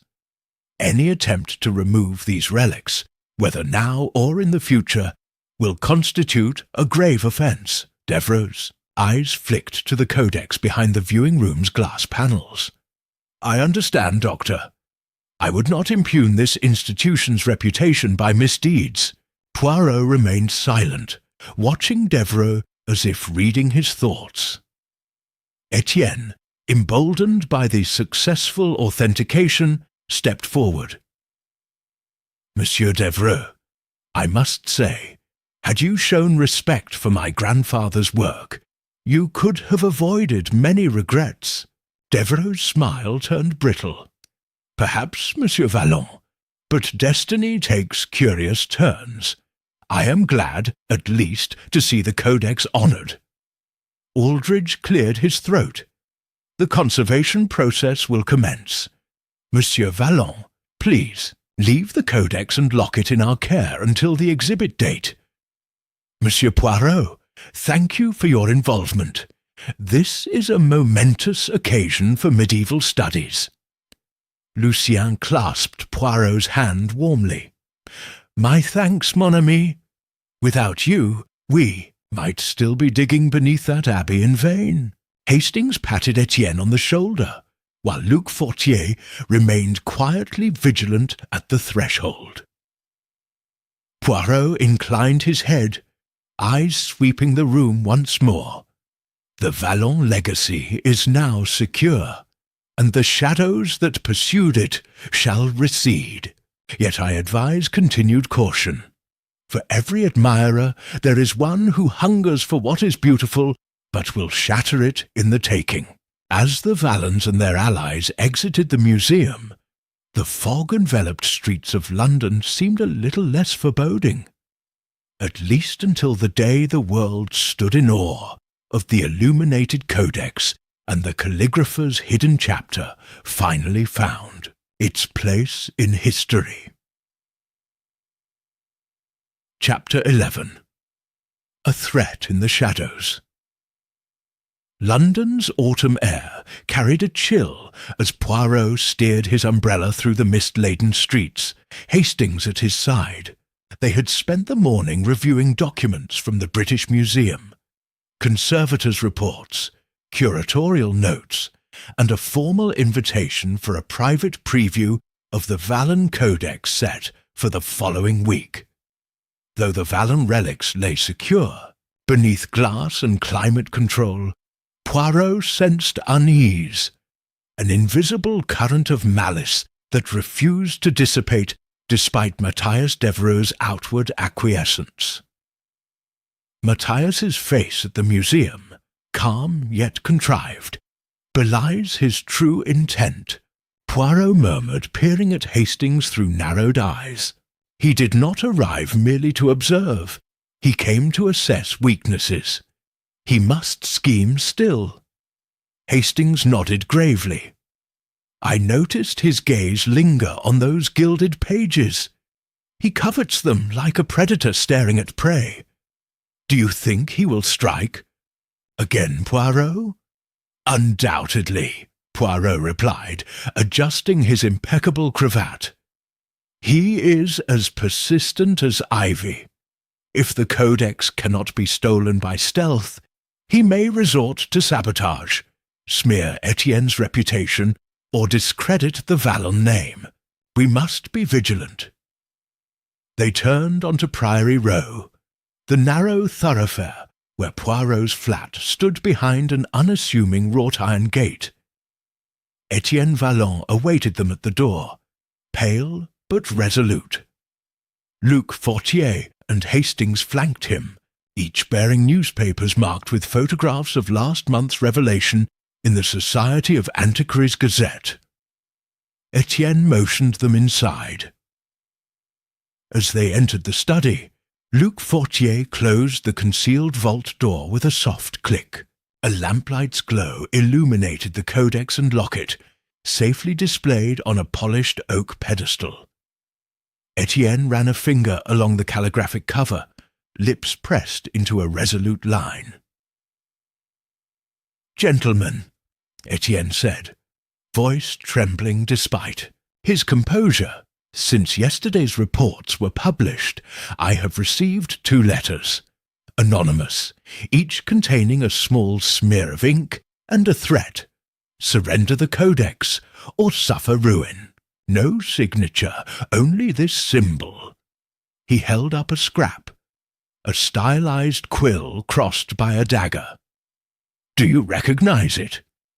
Poirot took the scrap, examining the crude emblem. This mark is not typical of any known antiquarian society. It indicates one who blends artistry with violence. A calligrapher turned assassin. I suspect Matthias has employed a new accomplice. Hastings's gaze flicked to Luc Fortier. Luc, does this symbol bear any resemblance to markings you have seen among French collectors or smugglers? Luc's jaw tightened. I have not encountered this exact mark, but I once saw a similar insignia in an underground auction catalogue. The dealer called himself La Plume Noire, the Black Quill. He traffics stolen manuscripts for unscrupulous clients. Poirot's eyebrows rose. Then we must anticipate an attack orchestrated by this La Plume Noire at the private preview. Our course is clear. We ensure the event is secure and lure them into the open. He folded the scrap and tucked it into his coat. Monsieur Lucien Vallon should be informed, but first we plan. Etienne implored, what should I do? I fear for the codex, and worse, for my family's name. These threats imply they intend to sully our reputation if I refuse. Poirot placed a reassuring hand on Etienne's shoulder. You must appear composed. Let no whisper of fear escape. Meanwhile, Hastings and Luc Fortier will accompany you to the preview. I shall take a discreet position among the guests, my little grey cells ever watchful. Hours later, they arrived at the museum's private viewing room once more. The curators had arranged velvet ropes, security guards in dark uniforms, and discreetly positioned lanternists to illuminate the codex's pages under soft light. Lucien Vallon and Dr. Aldridge greeted them. Lucien's expression now calm, though hidden tension flickered in his eyes. Etienne wore a tailored suit, his posture erect, revealing no sign of fatigue. Hastings quietly introduced Luc Fortier to the head guard as Etienne moved toward the central pedestal. Poirot lingered, near the back, observing through the gap between two tall oak display cases. Guests filtered in: art collectors, museum trustees, and a handful of scholars. Among them, Poirot noted a man whose posture seemed deliberately unremarkable. Grey overcoat, a tweed cap pulled low, eyes obscured beneath a heavy brow. He held a small leather satchel at his side. Poirot's moustaches twitched. "That is the Black Quill." He signalled Hastings with a slight nod. Hastings, in turn, braced himself beside Luc Fortier, prepared to intervene should any mischief unfold. Etienne cleared his throat. "Ladies and gentlemen, thank you for attending this private presentation of my grandfather's codex. For generations, our family guarded this manuscript, preserving its illuminations and prayers. Today, we share it with the public in hopes of inspiring new scholarship." He pressed a small button beneath the pedestal. A spotlight sprang to life, highlighting the codex's open page. An intricately painted scene of medieval scribes at work. Applause rippled through the assembled crowd. Poirot's gaze shifted to the Black Quill, who pretended to examine the preserved locket in the display case beside him. As Aldridge began a brief scholarly lecture, Poirot moved closer to the pedestal, scanning every face.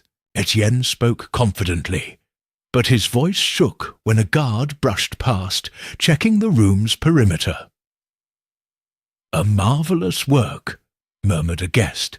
"Such vibrant pigment, almost as if the ink were applied yesterday." Poirot replied politely, keeping his gaze on the Black Quill. "Indeed, remarkable. The Vallon craftsmanship is unsurpassed." Suddenly, Etienne's hand slipped on the codex's page as though startled. The spotlight flickered. A hush fell. Poirot tensed. In that instant, the Black Quill raised his satchel, hurling a vial toward the pedestal. The glass shattered, dousing the codex with a viscous dark substance. Gasps echoed as guards rushed forward. Poirot sprang into action, elbowing aside flustered guests and lunging toward the attacker. The Black Quill dropped the satchel and bolted for the side door. Hastings leaped after him, his long legs covering ground swiftly. Luc Fortier intercepted the spur of the saboteur's escape, tackling him to the marble floor. The attacker hissed, striking out, but Hastings and Luc pinned him until the guards arrived. Etienne knelt beside the pedestal, devastated as conservators rushed to shield the codex under protective glass. He pressed trembling fingers to his lips. "Mon Dieu, my codex!" Poirot placed a steady hand on Etienne's shoulder. "Fear not. The varnished sample you provided to the museum aided them in applying a protective solution. They will likely restore the manuscript to its original state. Your legacy endures." Matthias Devereux, standing at the edge of the crowd, offered a curt nod. His face revealed mixed satisfaction and disdain. Poirot's eyes narrowed. He stands guilt by association. The Black Quill, no doubt, served his aims. Dr. Aldridge approached, loosening his cravat. "Poirot, without you, this could have ended in tragedy. We will confirm that the manuscript recovers. Our conservator is confident." Etienne exhaled, tears forming at his eyes. "I am grateful. Yet I wonder how long this struggle must last. Are there no end to those who covet what is not theirs?" Poirot's gaze softened. Human nature remains constant. Some pursue beauty, while others exploit it. Your family's duty is not only preservation, but vigilance. You must remain steadfast, or the shadows will never release their hold." As guests murmured among themselves, Lucien held Etienne close. Hastings and Luc Fortier escorted the stunned attacker into custody. The locket, still gleaming behind its glass case, remained unspoiled, a symbol of the Vallon lineage's endurance. Amid the flickering gaslight and the solemn hush of the museum, Poirot reflected justice had prevailed this night, but the vigilance would continue, for no treasure, no matter how beautifully scribed, could remain forever free from the threat of darkness.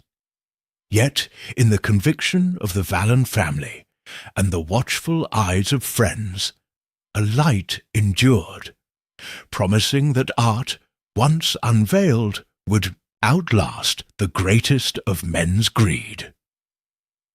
Chapter 12. The Aftermath and Final Reckoning. In the pale light of dawn, Dr. Aldridge, the British Museum's curator, guided Etienne Vallon into the private viewing room. Conservators hovered around the codex, cleaning the ink smear. Etienne's heart pounded as he watched Mrs. Whitcomb apply a protective solution. Within minutes, the gilded illuminations gleamed as brilliantly as ever. "Mon Dieu," Etienne whispered, "it is unharmed." Poirot entered, gaze firm. "Your relief is well-founded, but we must consider Matthias Devereux's fate and the Black Quill's arrest." Hastings appeared, Luc Fortier at his side, escorting a dishevelled man in shackles. The Black Quill glared, his ink-streaked cloak damp. Hastings produced evidence, a torn letter bearing the crossed quill emblem. This confirms Matthias's orchestration. He recruited this villain to threaten your name. Etienne clenched his fists. Never shall he sully our family again. Poirot nodded. Indeed, the Black Quill remains in custody. Matthias will answer for his crimes at trial. Now, let us secure the Codex's future. Later, at Lucien Vallon's Harley Street home, trustees of the Society of Antiquaries assembled. Lucien stood behind a polished table, Etienne beside him. The codex and locket rested inside a glass display case, bathed in gentle light. Murmurs rippled through the gathering. "On behalf of my family," Lucien began, voice steady, "I present the Vallon Codex, a testament to generations of devotion. Thanks to Poirot and the museum staff, it endures." Polite applause followed. Lady Montgomery, a noted scholar, rose. "This manuscript's illuminations rival any in Europe. Will you oversee its publication?" Etienne inclined his head. "Yes, we will produce a facsimile with comprehensive commentary." Suddenly, the side door opened, and Matthias Devereux entered, escorted by a detective sergeant. His attire was dishevelled. Dark circles marked his eyes. A hush fell. Poirot watched him with cool eyes as Devereux bowed to the assembly. "Monsieur Devereux," Poirot announced, "you stand accused of defacement and conspiracy. Yet today's gathering transcends personal vendettas. We aim to celebrate art's endurance." Lucien's gaze hardened. "Your presence is troubling." Devereux met his nephew's eyes. "I come to accept responsibility and offer research. Notes on Vallon calligraphy." Etienne's lip curled. "Your methods speak otherwise, but I suppose the court will examine those notes." Devereux bowed again. "I shall comply." Poirot stepped forward. "To regain trust, you will relinquish any claim to this codex and surrender your Vallon-related manuscripts." Devereux's shoulders tensed. Then he nodded. "Agreed." Hastings signalled the sergeant. "Take him under guard. Archive his papers." Poirot turned to Lucien and Etienne. "Now, let us focus on the Codex's destiny. Dr. Aldridge, when might the public exhibit commence?" Aldridge consulted his notes. "Within a week, after final conservation. We will host a private preview first." Etienne exhaled. "A momentous occasion." Poirot smiled. Art has triumphed over greed, yet vigilance must endure.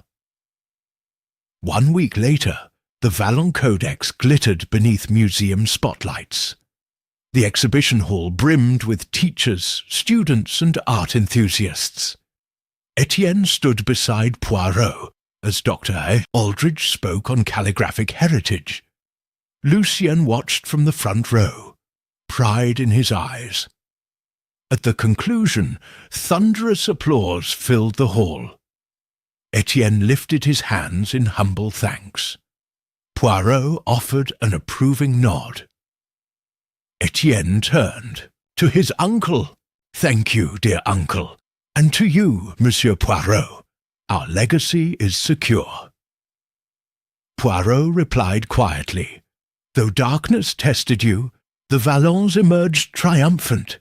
True beauty lies in preserving integrity." Hastings joined them. "No further. Attempts have been reported. The Black Quill's capture deterred followers." Etienne smiled. "May it remain so." Poirot glanced at the codex in its glass case, its pages radiant. "Let this stand as a beacon of artistry's endurance. The world shall remember Vallon craftsmanship, not Matthias's treachery."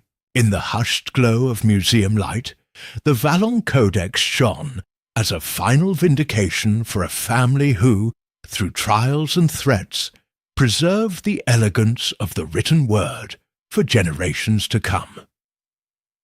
Months later, Matthias Devereux stood trial at the Old Bailey. Evidence provided by Hastings and Luc Fortier secured his conviction. He received a sentence for conspiracy and vandalism. Etienne, inspired by public support, opened a calligraphy studio to teach young artists the Vallon technique, ensuring the craft would flourish beyond any threat. Chapter 13. A Legacy Preserved. The spring sun filtered through the high windows of the Vallon calligraphy studio, casting delicate patterns of light across the polished oak floors. Etienne Vallon stood before a semicircle of eager students, each holding a fresh sheet of vellum and a quill poised with anticipation. The scent of ink and lavender filled the air, mingling with the sound of soft, measured breathing as the apprentices prepared their first strokes. Behind Etienne, a large portrait of his grandfather hung against the pale blue wall. The aged calligrapher gazing serenely at his descendants, quill in hand. Below the portrait, the Vallon Codex, now safely on display at the British Museum, was commemorated by an ornate reproduction of its gilded cover. Etienne drew a silent breath of pride.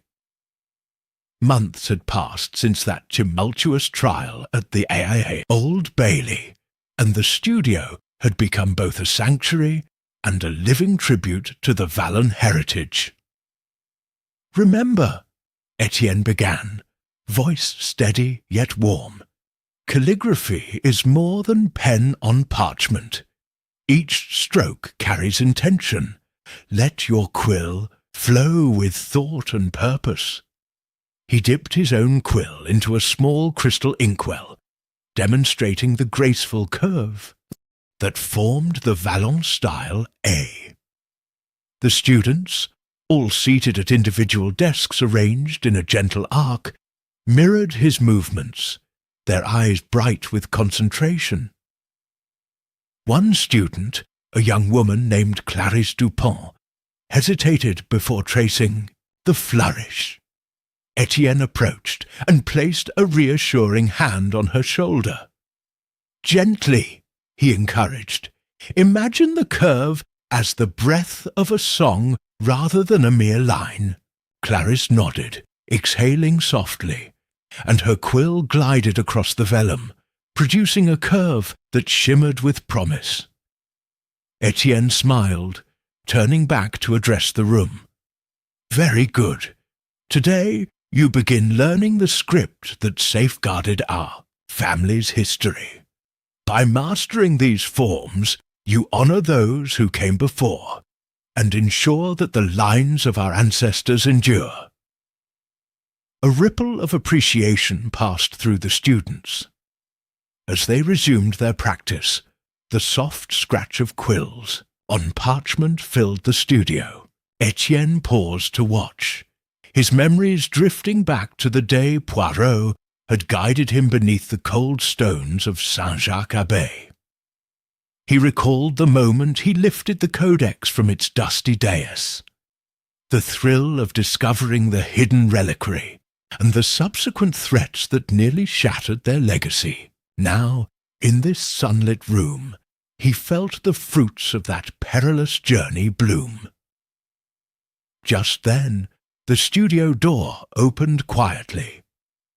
Etienne looked up to see Hercule Poirot standing in the doorway, his crisp suit tailored as always, and his moustaches immaculately groomed. Behind him, Hastings followed with a gentle smile, carrying a small parcel wrapped in patterned paper.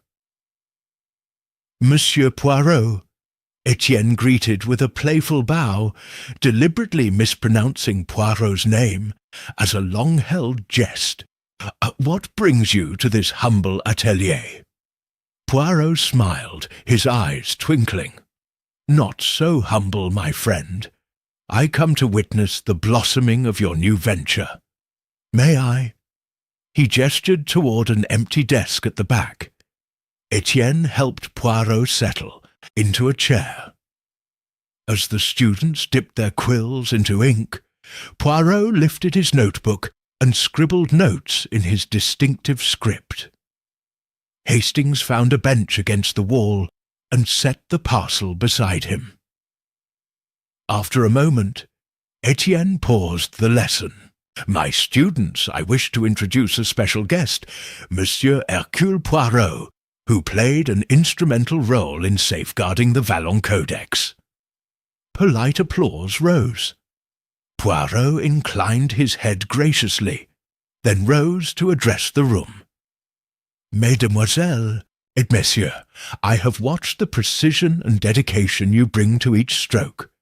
Remember, every flourishing line you draw carries the weight of centuries. Practice with patience, and never forget that your quill may also solve mysteries should you observe the smallest detail." The students beamed, and several approached Poirot afterward, asking questions about his famous exploits. Etienne watched, gratitude in his eyes. When the session concluded, the apprentices gathered their materials and filed out, leaving the studio in a hushed calm. Hastings handed Etienne the wrapped parcel. "From Lucien, for you." Etienne unwrapped it carefully, revealing a leather-bound journal embossed with the Vallon crest. Inside, Lucien had written reflections on the family's past, letters from Etienne's grandfather, sketches of early calligraphic designs, and personal anecdotes about life at the atelier before its secrets were discovered. Etienne's voice trembled as he flipped through the pages. He preserved everything. He looked up at Luc Fortier, who had entered silently with a tray of tea. "Uncle Lucien, his devotion to our craft remains unwavering." Poirot poured tea into delicate porcelain cups, placing one before Etienne. "The Vallon legacy is no mere relic," Poirot observed. "It lives in the hands of those who learn these forms.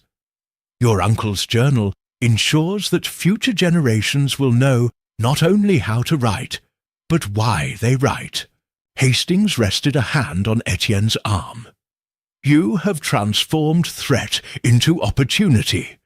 This studio, these students, your grandfather would be proud." Etienne smiled, his gaze drifting to the portrait above the hearth. "I never imagined our story would reach so many lives. What began as fear during that storm has become a beacon of inspiration." For a moment the four men sat in reflective silence, the afternoon light slanting through tall windows. Outside, London's bustle seemed distant, as though offering the atelier a rare moment of peace. Poirot set down his teacup and rose. "I have a new case to attend, but I shall return to see your progress in a week's time." Etienne nodded. "We would be honoured by your presence." As Poirot and Hastings departed, the studio door clicked softly behind them. Etienne took a sip of tea, the warmth spreading through him. Luc Fortier resumed his place by the tray, and Etienne held the journal protectively in his lap. "Shall we continue?" Luc Fortier asked, gesturing toward the desk where Clarisse slept at her quill, worn out by the morning's labours. Etienne inhaled deeply and rose. Yes, the lineage endures. He draped the journal on his desk, turned to face his students returning to their seats, and readied his quill once more. As the first student lifted her ink, Etienne felt the presence of his ancestors guiding every stroke. In that studio, where artistry and history intertwined, the Vallon legacy flourished, assured that no darkness could ever extinguish the written line. Chapter 14. The hidden postscript. Spring light streamed through the tall windows of Poirot's study as Etienne Vallon entered, clutching a letter sealed with unfamiliar wax. The soft tick of the grandfather clock echoed through the room, mingling with the faint rustle of turning pages. Poirot, seated at his desk, glanced up from the letter he was reading. "Monsieur Vallon, your arrival is timely. Something troubles you?" Etienne offered the wax-sealed envelope. "A package arrived for me this morning. No return address, only this crest." He turned the envelope to reveal a slender quill entwined with a laurel wreath. "I recognize no such symbol." Poirot's eyebrows arched. "Curious. That emblem does not belong to any known collectors or societies. Please, open it." Etienne carefully peeled the wax seal, revealing a single sheet of vellum stamped with an impression of a fleur-de-lis and a small Latin phrase, "Sine vertice nullus textus." Without the vertex, no text. Beneath this motto was a short message in elegant copperplate handwriting. "The Codex's companion awaits beneath the portrait. Seek what was hidden." Etienne's breath hitched. Beneath the portrait? But I thought that journal contained everything my uncle preserved. Poirot rose and stepped toward the portrait of Etienne's grandfather that hung above the study's fireplace. The oil painting depicted the elder Vallon seated at a writing desk, quill in hand, gazing knowingly toward an unseen point. Poirot traced a finger along the gilded frame. Perhaps there is a secret panel, or a hinge disguised by the decorative moulding. "Hastings, would you assist us?" Hastings moved from the window seat, where he'd been meticulously dusting a collection of Poirot's case files. Together they examined the portrait's frame, a delicate pattern of intertwined vines and pennants that might conceal a latch. Etienne knelt to inspect the mantelpiece below, pressing gently on the carved crest beneath the hearth's stone. With a soft click, a narrow wooden panel swung inward, revealing a hidden recess. Within the recess lay a small, leather-bound volume, wrapped in silk cloth, secured by a worn leather thong. Etienne's hands trembled as he lifted it. A companion to the Codex, unknown until now. Poirot exchanged a glance with Hastings. "Let us return to the desk and examine it under proper light." They gathered around Poirot's mahogany desk, the hidden volume crackling as Etienne undid the thong. The silk fell away, revealing an embossed leather cover bearing the Vallon crest and the title Postscriptum Vallonis in gold leaf. Etienne inhaled sharply. A postscript, my grandfather's final notes, perhaps. Poirot opened the volume gently. The first pages contained sketches of calligraphic flourishes, marginalia that mirrored those in the Codex. Further in, commands written in his grandfather's distinctive hand guided a reader to additional cryptic instructions, including a map of the Vallon estate in France and a note regarding a second repository located in a hidden chamber behind the atelier's stone wall. Etienne's eyes widened. Father never mentioned this chamber. If it exists, the Vallon legacy comprises more than one manuscript. Hastings leaned over the desk. The atlas in Paris showed only the crypt in Rouen. Could there be another crypt within your family's original estate?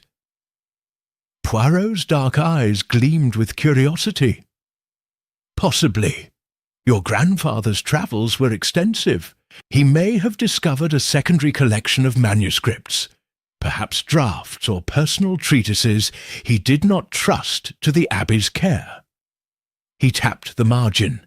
Here, see this notation. Behind the heart wreath, truth lies. The heart wreath refers to the decorative mouldings in your atelier. We must investigate. Etienne's voice trembled with excitement and apprehension. My studio in London, or the original atelier in Provence? Poirot considered. The postscript mentions the valley of Vézère, near Dordogne. That suggests a southern French location. The atelier here likely refers to that original family workshop, now perhaps in ruin. But before we plan a journey, we should study the map more closely. Etienne carefully turned the fragile pages. A hand-drawn map depicted a modest stone building next to a dried-up fountain, vines drawn in curling lines around its base. Beneath the building's outline, a small circle with a heart-shaped emblem marked where a second door might lie. Nom Dieu, this is my grandfather's early workshop, La Maison de la Plume. It still stands, though abandoned for decades. Hastings looked from the map to Etienne. You must decide quickly, Monsieur Vallon. If Matthias's associates learned of this postscript, they may seek to intercept you before you retrieve any additional treasures. Etienne nodded. I will go, but I cannot do so alone. Lucien's estate must remain secure. I shall travel with Luc Fortier and Hastings. Poirot, your counsel, as always, would be invaluable. Poirot placed a reassuring hand on Etienne's shoulder. I shall accompany you, mon ami. The journey will require subtle observation and caution. But first, we must gather expenses, letters of introduction, and prepare the necessary equipment. He rose, straightening his suit. We depart tomorrow morning. Tonight, we should alert Lucien and secure any documents he holds in his Harley Street home. should prove the authenticity of any manuscripts we uncover. Etienne exhaled, relief mixed with trepidation. Thank you. This postscript changes everything. The Vaillant family played a deeper role in preserving knowledge than I ever imagined. Poirot gave a small smile. The past often hides more than one secret. Your grandfather, wise as he was, anticipated that one day his descendants would seek to complete the tapestry of your lineage. Now we embark on that quest. As they prepared for the journey ahead, Hastings closed the hidden panel and carefully replaced the grandfather's portrait. The study's lamplight softened in the gathering dusk, casting long shadows across the walls. Etienne stared at the volume in his hands, aware that the Vaillant legacy had grown richer and more dangerous than ever before. Tomorrow they would set out to unearth a second treasure. Yet tonight, in the quiet hush of Poirot's study, they savoured the thrill of discovery and the promise that even hidden chapters, once revealed, might illuminate the broader story for generations to come. Chapter 15. Journey to La Maison de la Plume. Early morning light filtered through the gauzy curtains of Poirot's study as Etienne Vaillant, Luc Fortier, Hastings, and Poirot gathered around a small oak table, strewn with maps, documents, and travel provisions. The faint aroma of fresh coffee mingled with the lingering scent of ink from the previous day's revelations. Etienne had spent a restless night turning the facsimile pages of his grandfather's postscriptum Valonis, confirming every detail of the hand-drawn map. Now, with the sun just cresting above London's skyline, they prepared to depart for La Maison de la Plume in southern France. Écoute bien, Poirot began, tracing a finger along the map of France that Etienne had spread before him. We shall first travel from London to Paris by the morning express. From there, we will board the train to Libourne, and finally make our way by hired carriage into the Vézère Valley. The atelier stands near the village of Montignac, an isolated location, but one that ensures few prying eyes. Hastings folded the map carefully. The journey will take most of the day. We must be vigilant.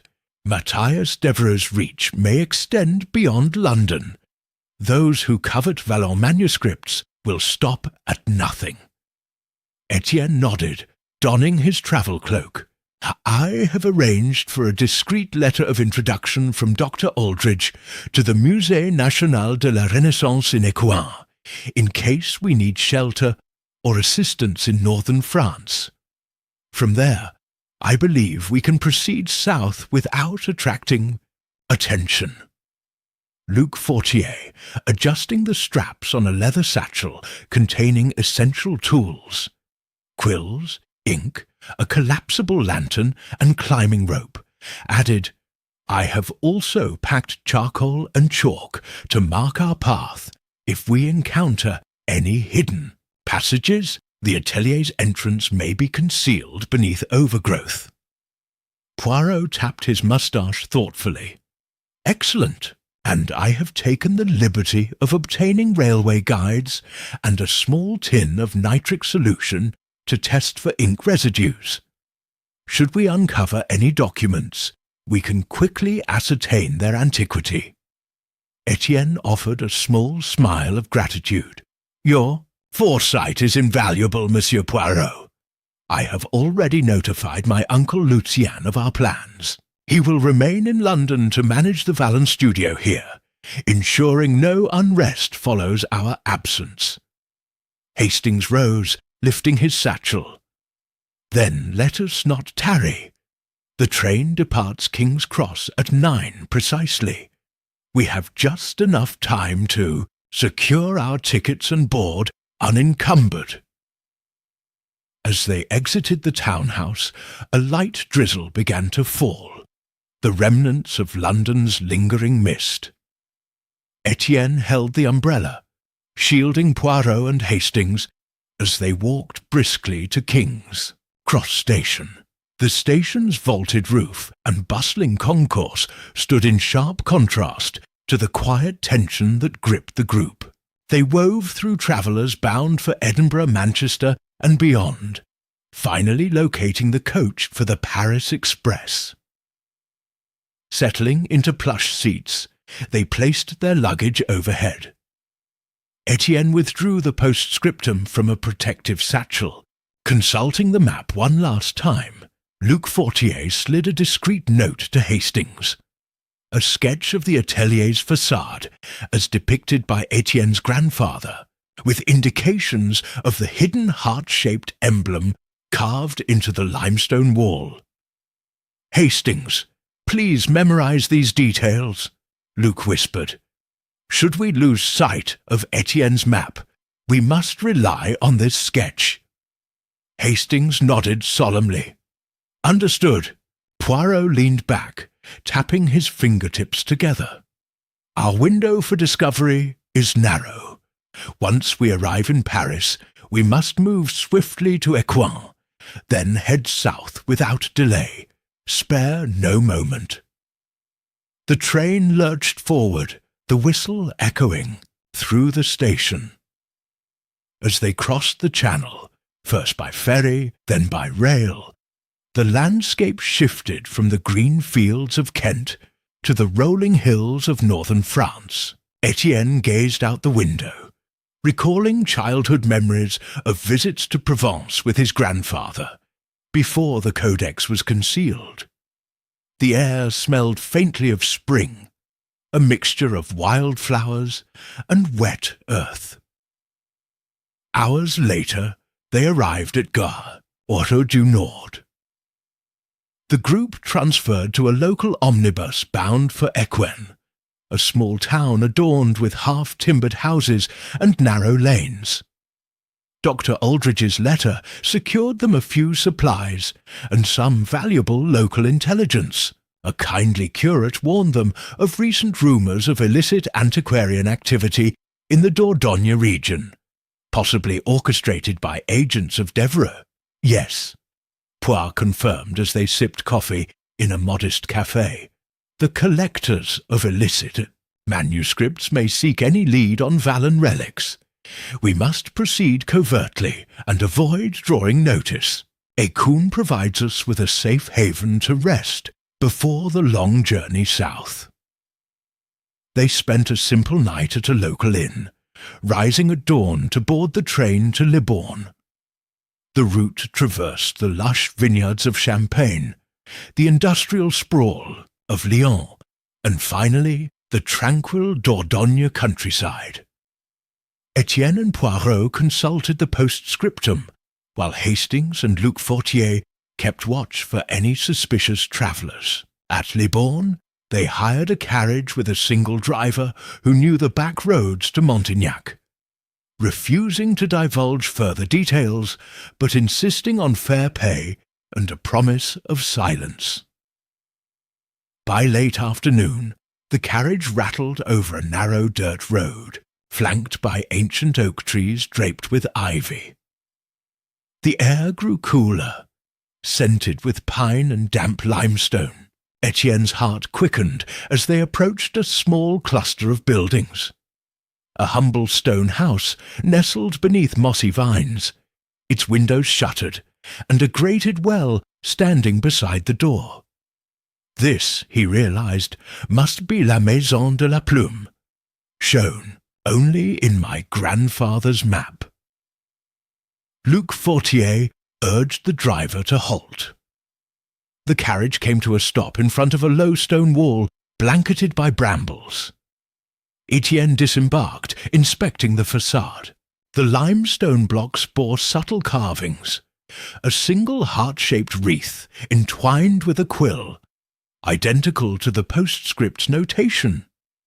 Hastings crouched, brushing aside nettles to reveal a small iron clasp embedded in the stone, hidden behind the wreath's vine. Etienne pressed the clasp. A grinding noise echoed as a concealed door in the wall swung inward. A narrow passage of roughly hewn stone beckoned them within.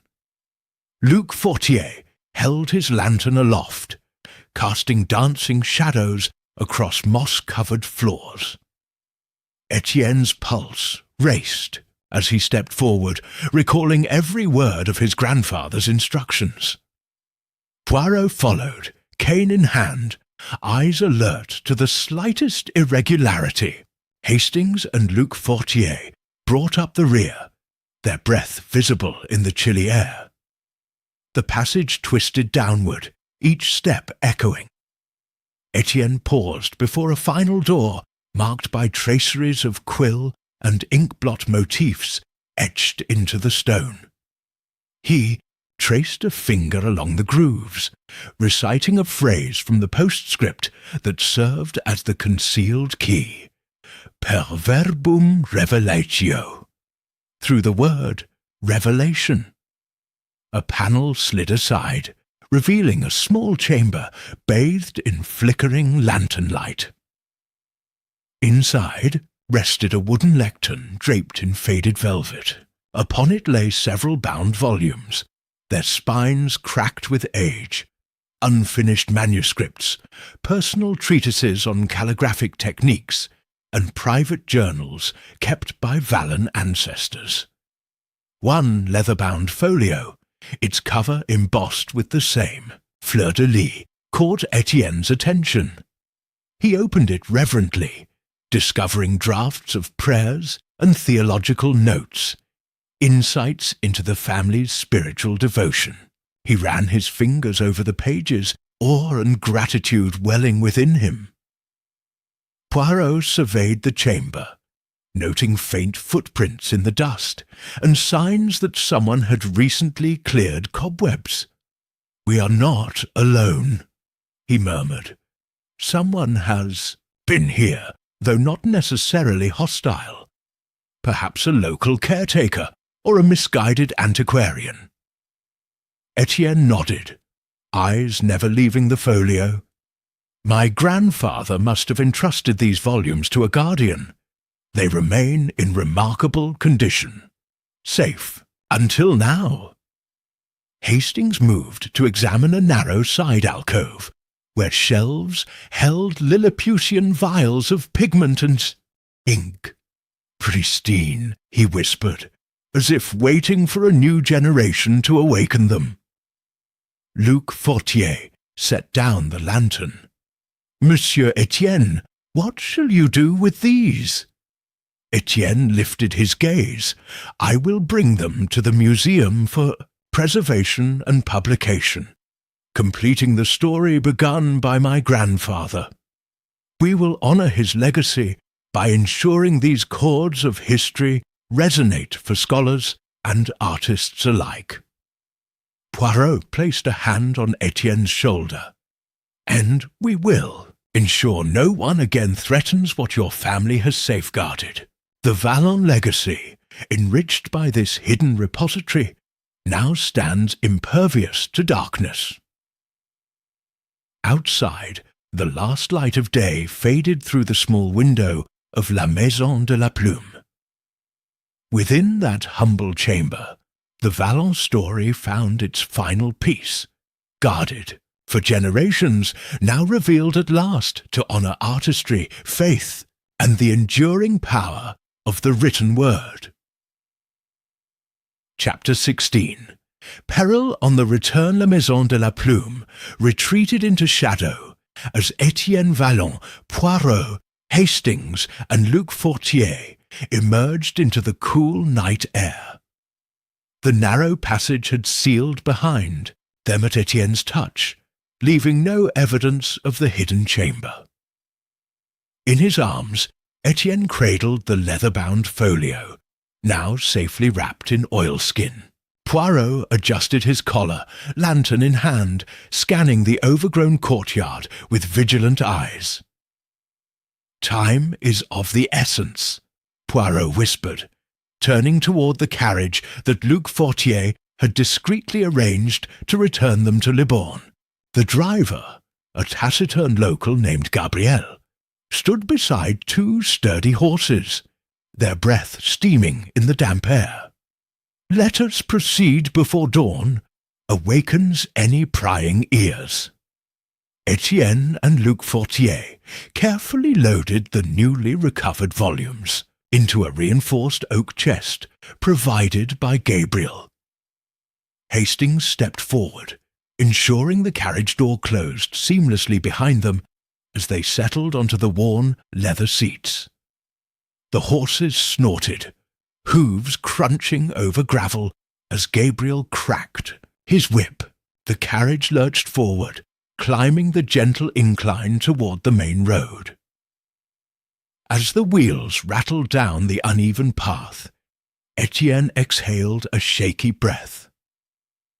"The folios, they exceed even my grandfather's wildest notes." His vision spanned generations. "I fear Devereux's agents may already suspect our success." Poirot's gaze remained fixed on the receding silhouette of La Maison de la Plume. "We must now think like shadows, move swiftly, quietly, and without a trace. Hastings, have you secured the map so no copy remains behind?" Hastings confirmed, placing the original map inside the chest alongside the manuscripts. "All evidence of the location is packed away. Should the carriage fall into enemy hands, only a smattering of ink blots will remain as misdirection." Luc Fortier nodded in agreement. "The driver knows only that we carry precious cargo to Libourne. I have paid him handsomely for silence." The road ahead stretched through darkened farmland. Etienne traced the edge of the folio's oilskin, recalling each line of calligraphy as though it were a heartbeat. "My grandfather believed these treatises would influence generations of scribes. Now they journey north to the British Museum, where they will be preserved for all time." Poirot offered a small smile. "Indeed, but our immediate task is to safeguard them until they reach the museum's vault. We must also remain wary of pursuit. Paris-bound routes are well-travelled. Devereux's network might dispatch riders of their own." Hastings leaned forward, peering into the darkness. "There's there, just beyond that row of poplars, a rider approaches. I can make out the silhouette of another carriage, or perhaps a mounted horseman." Poirot narrowed his eyes. An ominous sign. "Luc, signal Gabriel to take the byways. Avoid the main thoroughfare. If that rider seeks to intercept us, we must slip around." Gabriel reined the horses, veering onto a narrower route bordered by low hedges. The carriage jolted as they crossed a shallow stream via a wooden plank bridge. Mist curled along the water's surface, concealing their passage. Etienne's heart thumped as the distant sound of hooves faded, replaced by the gentle rattle of their own wheels. Moments later, a solitary horseman emerged on the old Roman road, his cloak flapping, a faint gleam of steel at his hip. The rider's head tilted suspiciously, scanning the trees. Poirot exhaled. That was likely Devereux's scout. We have gained the advantage by moving through secluded lanes. Etienne closed his eyes, relief mingled with lingering apprehension. "Gabriel, how far to Libourne?" "Less than 10 leagues now, monsieur," the driver replied gravely. "If the roads remain clear, we shall reach the station by mid-morning." Poirot nodded. "Then we shall rest our guards until the final leg. Hastings, keep watch through the night. Etienne, place the folio inside your cloak. Should anything be amiss, we will resort to Plan B. Cross the river under the ferry at Brantôme. then board the Toulouse line directly to Paris. Etienne complied, sliding the folio securely against his chest. Luc Fortier sat opposite, eyes alert. The carriage continued through the darkness, the air gradually cooling as dawn approached. By daybreak, they arrived at a modest inn on the outskirts of Libourne. The driver stabled the horses and guided them to a private room where a simple breakfast awaited. Etienne removed the folio from his cloak, admiring the faded gold leaf on its cover by lamplight. I scarcely dared imagine this moment, holding my grandfather's work in the calm light of day. Yet danger still lurks. Poirot poured hot tea into delicate china cups.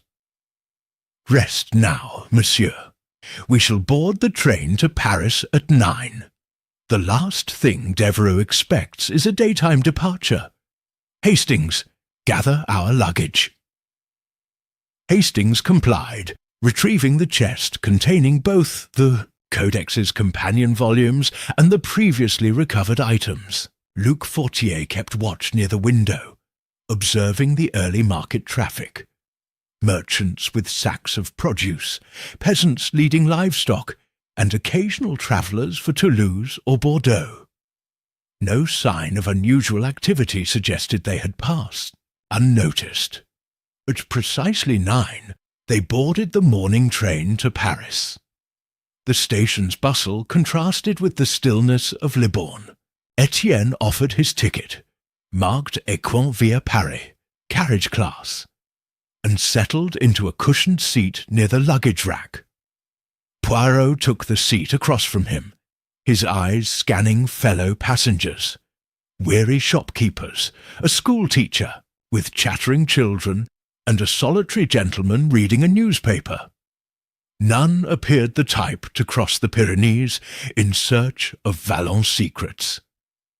As the train pulled away, Etienne exhaled, allowing himself a moment of calm. Monsieur Poirot, Hastings, Luc, thank you. Without your counsel and vigilance, I would never have unearthed this treasure trove. Poirot inclined his head. It is the honour of my little grey cells to see justice done. Your family's devotion to preserving history has triumphed through patience and courage. Hastings leaned back, his gaze fixed on passing vines and oak groves. Soon the volumes will rest in the museum where scholars may study them. Devereux can pursue nothing now but ashes. Luc Fortier raised a modest smile. And I shall return to Etienne's London atelier, retrieving our friends there and ensuring the vault remains secure. Etienne's eyes gleamed. I look forward to seeing Lucienne and the studios flourishing once more. The Vallon legacy endures. As the train barreled toward Paris, the countryside blurred past, a tapestry of meadows, rivers, and limestone cliffs. In that carriage, history's weight rested lightly on their hearts. The perilous journey complete, the promise of preservation secured. Yet Poirot remained watchful, for in a world where greed shadowed art, vigilance never truly ended. And as the morning sun ascended, they travelled onward, bearers of a legacy no darkness could fully consume. Chapter 17. Homecoming and Judgment.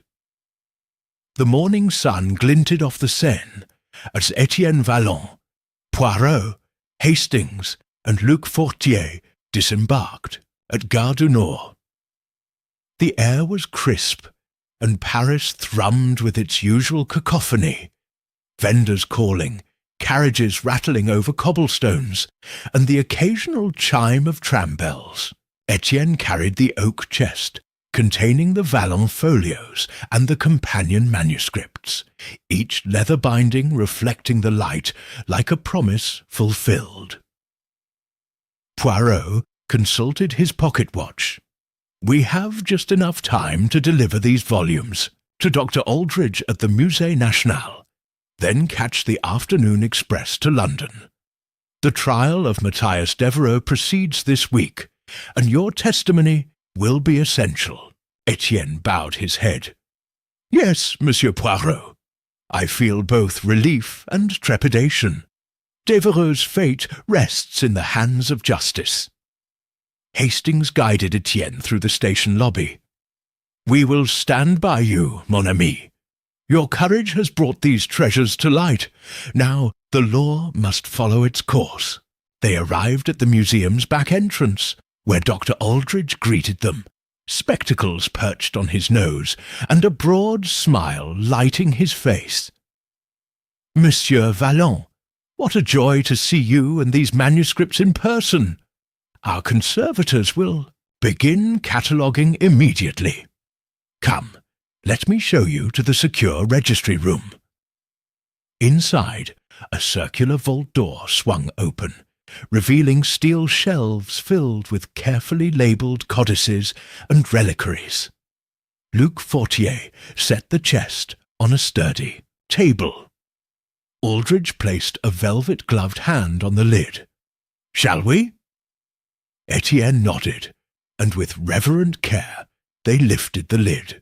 The companion folios lay before them, each one a testament to Vallon craftsmanship, drafts of theological treatises, annotated calligraphic studies, and personal reflections penned in ink, still vivid after centuries. Aldridge examined each manuscript, eyes widening at the discovery of an unpublished prayer in Latin, likely penned by a 13th-century Vallon scribe. Remarkable, he murmured. These volumes will transform our understanding of medieval scriptoria. I shall commission facsimiles and translations at once. Poirot stepped forward. I trust you will publish under strict scholarly review to prevent misappropriation. The Vallon name must be honoured, not exploited. Aldridge inclined his head.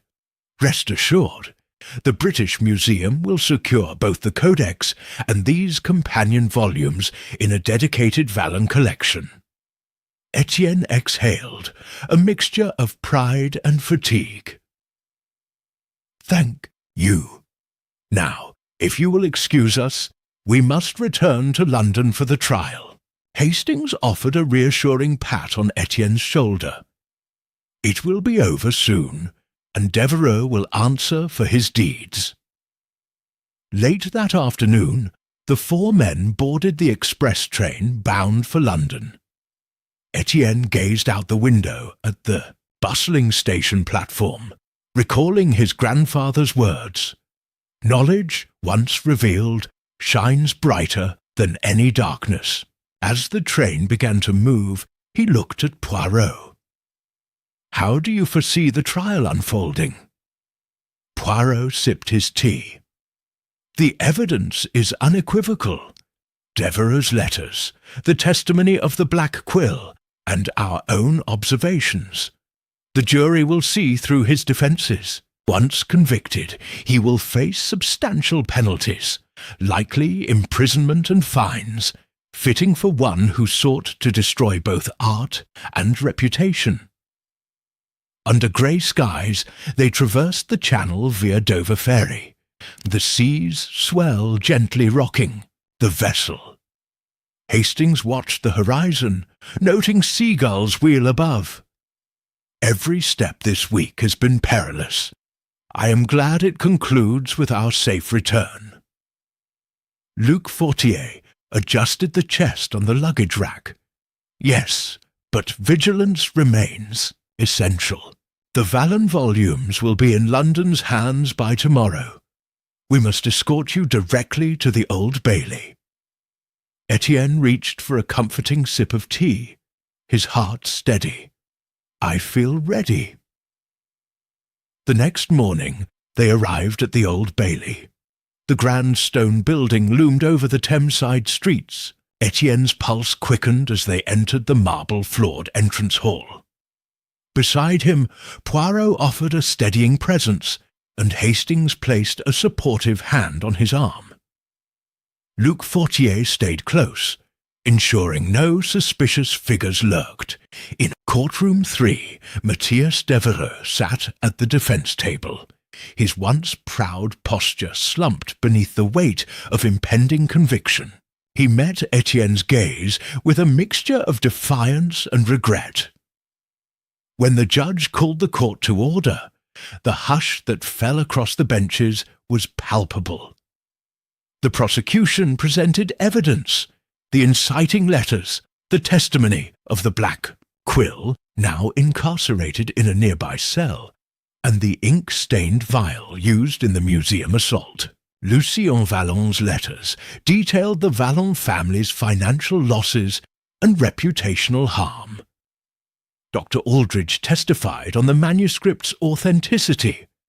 Finally, Etienne took the stand, recounting the discovery of the Codex, their journey to La Maison de la Plume, and the attempts on his life orchestrated by Devereux. As Etienne spoke, his voice grew strong and steady. "I am here to protect my family's legacy, not destroy another's life. Monsieur Devereux's greed sought to shatter what my grandfather preserved. Let the law deliver justice." Poirot observed from the gallery, every detail noted, the slight tremor in Devereux's hands as the verdict approached, the jury's attentive expressions. When the judge delivered the verdict, guilty on all counts, a statement rippled through the courtroom. Devereux lowered his head, the finality of his actions laid bare. That evening, the 4 men gathered at Lucien Vallon's London home. Etienne sat near the fire, the oak chest now empty and awaiting the final transfer to the British Museum. Lucien raised a glass of claret. To the Vallon legacy, preserved and vindicated. Etienne clinked his glass with Lucien's. To art's triumph over greed. Poirot smiled, raising his own glass. To justice, and to the little grey cells that ensured it. Hastings lifted his glass as well. And to friendship, which guided us through every peril. They drank deeply, the warmth of the wine banishing any lingering shadows. Outside, night settled over Harley Street. Within that cosy room, the Vallon family's story reached its rightful conclusion. A tale of hidden treasures, cunning adversaries, and unwavering resolve. And as the fire crackled, they knew that generations to come would study the Vallon manuscripts, ensuring that the written word, once nearly lost, would endure forever. Chapter 18. Enduring Lines. The first rays of dawn filtered through the tall windows of the Vallon calligraphy studio, casting soft patterns across the oak floors. Etienne Vallon stood at the centre of the room, quill in hand, gazing at the clusters of eager students around him. Today was not simply another lesson. It marked 1 year since the Vallon Codex and companion folios had been unveiled at the British Museum and the Musée National in Paris. In that time, the Vallon legacy had flourished far beyond the expectations of its discoverers. Elan and possibility hovered in the air, as if the very light itself blessed each handwritten stroke. Etienne lowered his quill and addressed his students in a voice that held both warmth and gravity. Mes amis, today we celebrate not merely technique but perseverance. A year ago, our family's treasures were buried beneath stone and memory. Through courage, strategy, and the vigilance of friends, those words returned to the world. May you always remember that your quills bear the weight of all who came before you. They listened intently as Etienne spoke, each young calligrapher tracing the delicate lines of flourishing letters with renewed conviction. Beyond the studio's threshold, Luc Fortier stood beneath the archway, contentment illuminating his features as he watched Etienne's students carefully apply ink. To parchment, Luc had accompanied Etienne on every perilous journey, to Saint-Jacques-Abbé, through the fog-laden roads of Normandy, and into the hidden chamber of La Maison de la Plume. Now, his commitment remained steadfast, ensuring that no outside hand could disturb the sanctity of this sanctuary. Hastings arrived next, carrying a freshly framed newspaper clipping detailing Etienne's appointment as visiting scholar at the Royal Society for Art History. He slipped into the room, offering Etienne a congratulatory nod. "Your work resonates far and wide, mon ami. The Society extends its gratitude for preserving a heritage few knew to exist." Etienne set aside his quill with a grateful smile. "Without you, Hastings, and without Monsieur Poirot's ever-watchful little grey cells, none of this would have come to pass. We must honour their memory as fervently as the manuscripts themselves." As Etienne spoke, the studio door opened, admitting a tall, impeccably dressed figure, Hercule Poirot, his crisp suit and silken tie untarnished by travel. A cane rested in his hand, and his moustaches twitched with amusement and approval. His yeux de bear surveyed the room with a satisfied gaze. "Monsieur Vallon, your studio radiates inspiration. I have heard that your exhibition at Westminster Hall attracted scholars from across Europe." Etienne inclined his head. "Yes, Monsieur Poirot. The exhibition featured facsimiles of the Codex and the La Maison de la Plume manuscripts. Even the locket, now housed at Lambeth Palace Library, drew admirers. The grace of those relics transcends time." Poirot stepped closer, observing a young student trace a uniform line of verse in italic script. "Beautiful, n'est-ce pas? A testament that art, once nearly lost, now thrives in the hands of eager minds." He turned to Luc Fortier as Etienne approached. "Luc, I hear that you have been instrumental in establishing the studio's protective measures. The Vallon vault remains impervious to intrusion." Luc Fortier nodded. "I installed new security, both modern and discreet. The heart-shaped clasp in the hearth conceals an alarm connected to Etienne's London atelier. We remain alert for any who would seek to disrupt." Poirot tapped his cane lightly. "Excellent.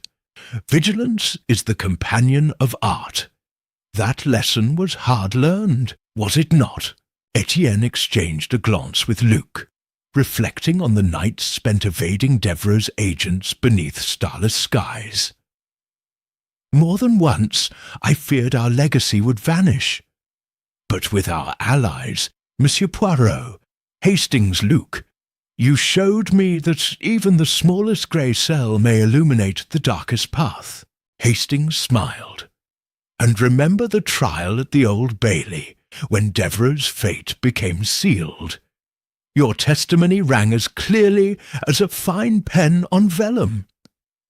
Etienne's eyes softened.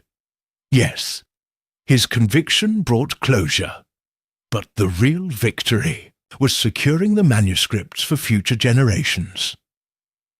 "I intend to compile a second edition of the Vallon Compendium, a volume that includes both the Codex and the La Maison de la Plume folios, with translations and annotations. I hope to complete it before year's end." Poirot's dark eyes gleamed. "A worthy endeavour. The Vallon Compendium will stand as an enduring monument to your family's artistry and to human resilience." From across the room came a gentle rustle. Clarice Dupont, Etienne's most promising student, approached carrying a stack of finished manuscripts. She offered one, the final project of her advanced calligraphy course, a reproduction of the famous Scroll of Saints that had once lain in Rouen. Monsieur Vallon, with your guidance, I managed to capture the original flourishes. May I present this to you? Etienne accepted the manuscript with reverence. Magnifique! You have honourably carried forward the Vallon tradition. Clarice's cheeks flushed with pride as Etienne and Poirot examined her work. Each letter glowed with zeal, an unbroken lineage from the quills of centuries past.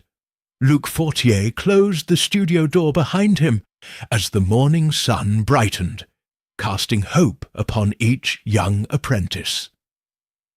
Then, as though on cue, Hastings cleared his throat. There is one more. Matter. An invitation to a gala at the British Museum, marking the Vallon manuscript's first anniversary. They wish you to deliver an address. Etienne's eyebrows rose. An address at the British Museum. I would be honoured, though I feel the words will never measure up to the eloquence held within these pages. Poirot smiled indulgently. Your sincerity is as fine as your calligraphy. Speak from the heart, and your legacy will shine even brighter. The four, Etienne, Poirot, Hastings, and Luc, stood amid the fluttering parchment and whispered ambition. They understood that their work had transcended personal triumph. The Vallon manuscripts had ignited a renaissance of interest in medieval calligraphy and illuminated scripture. Beyond brushes of ink, they kindled a flame of curiosity that stretched across borders and generations. Etienne turned toward his students. Mes amis, he declared, continue to let the quill guide you, for in each line you carry the heritage of those who wrote for millennia. May your pens never falter. The apprentices bowed their heads, readying their quills once more, and as the morning light filtered through the studio, the enduring lines of ink, each stroke a testament to perseverance, reached beyond stone crypts and hidden chambers. In that luminous space, artistry and memory intertwined, ensuring that the Vallon legacy would endure, etched not only in vellum and gold leaf, but in the hearts and minds of all who dared to write their own stories.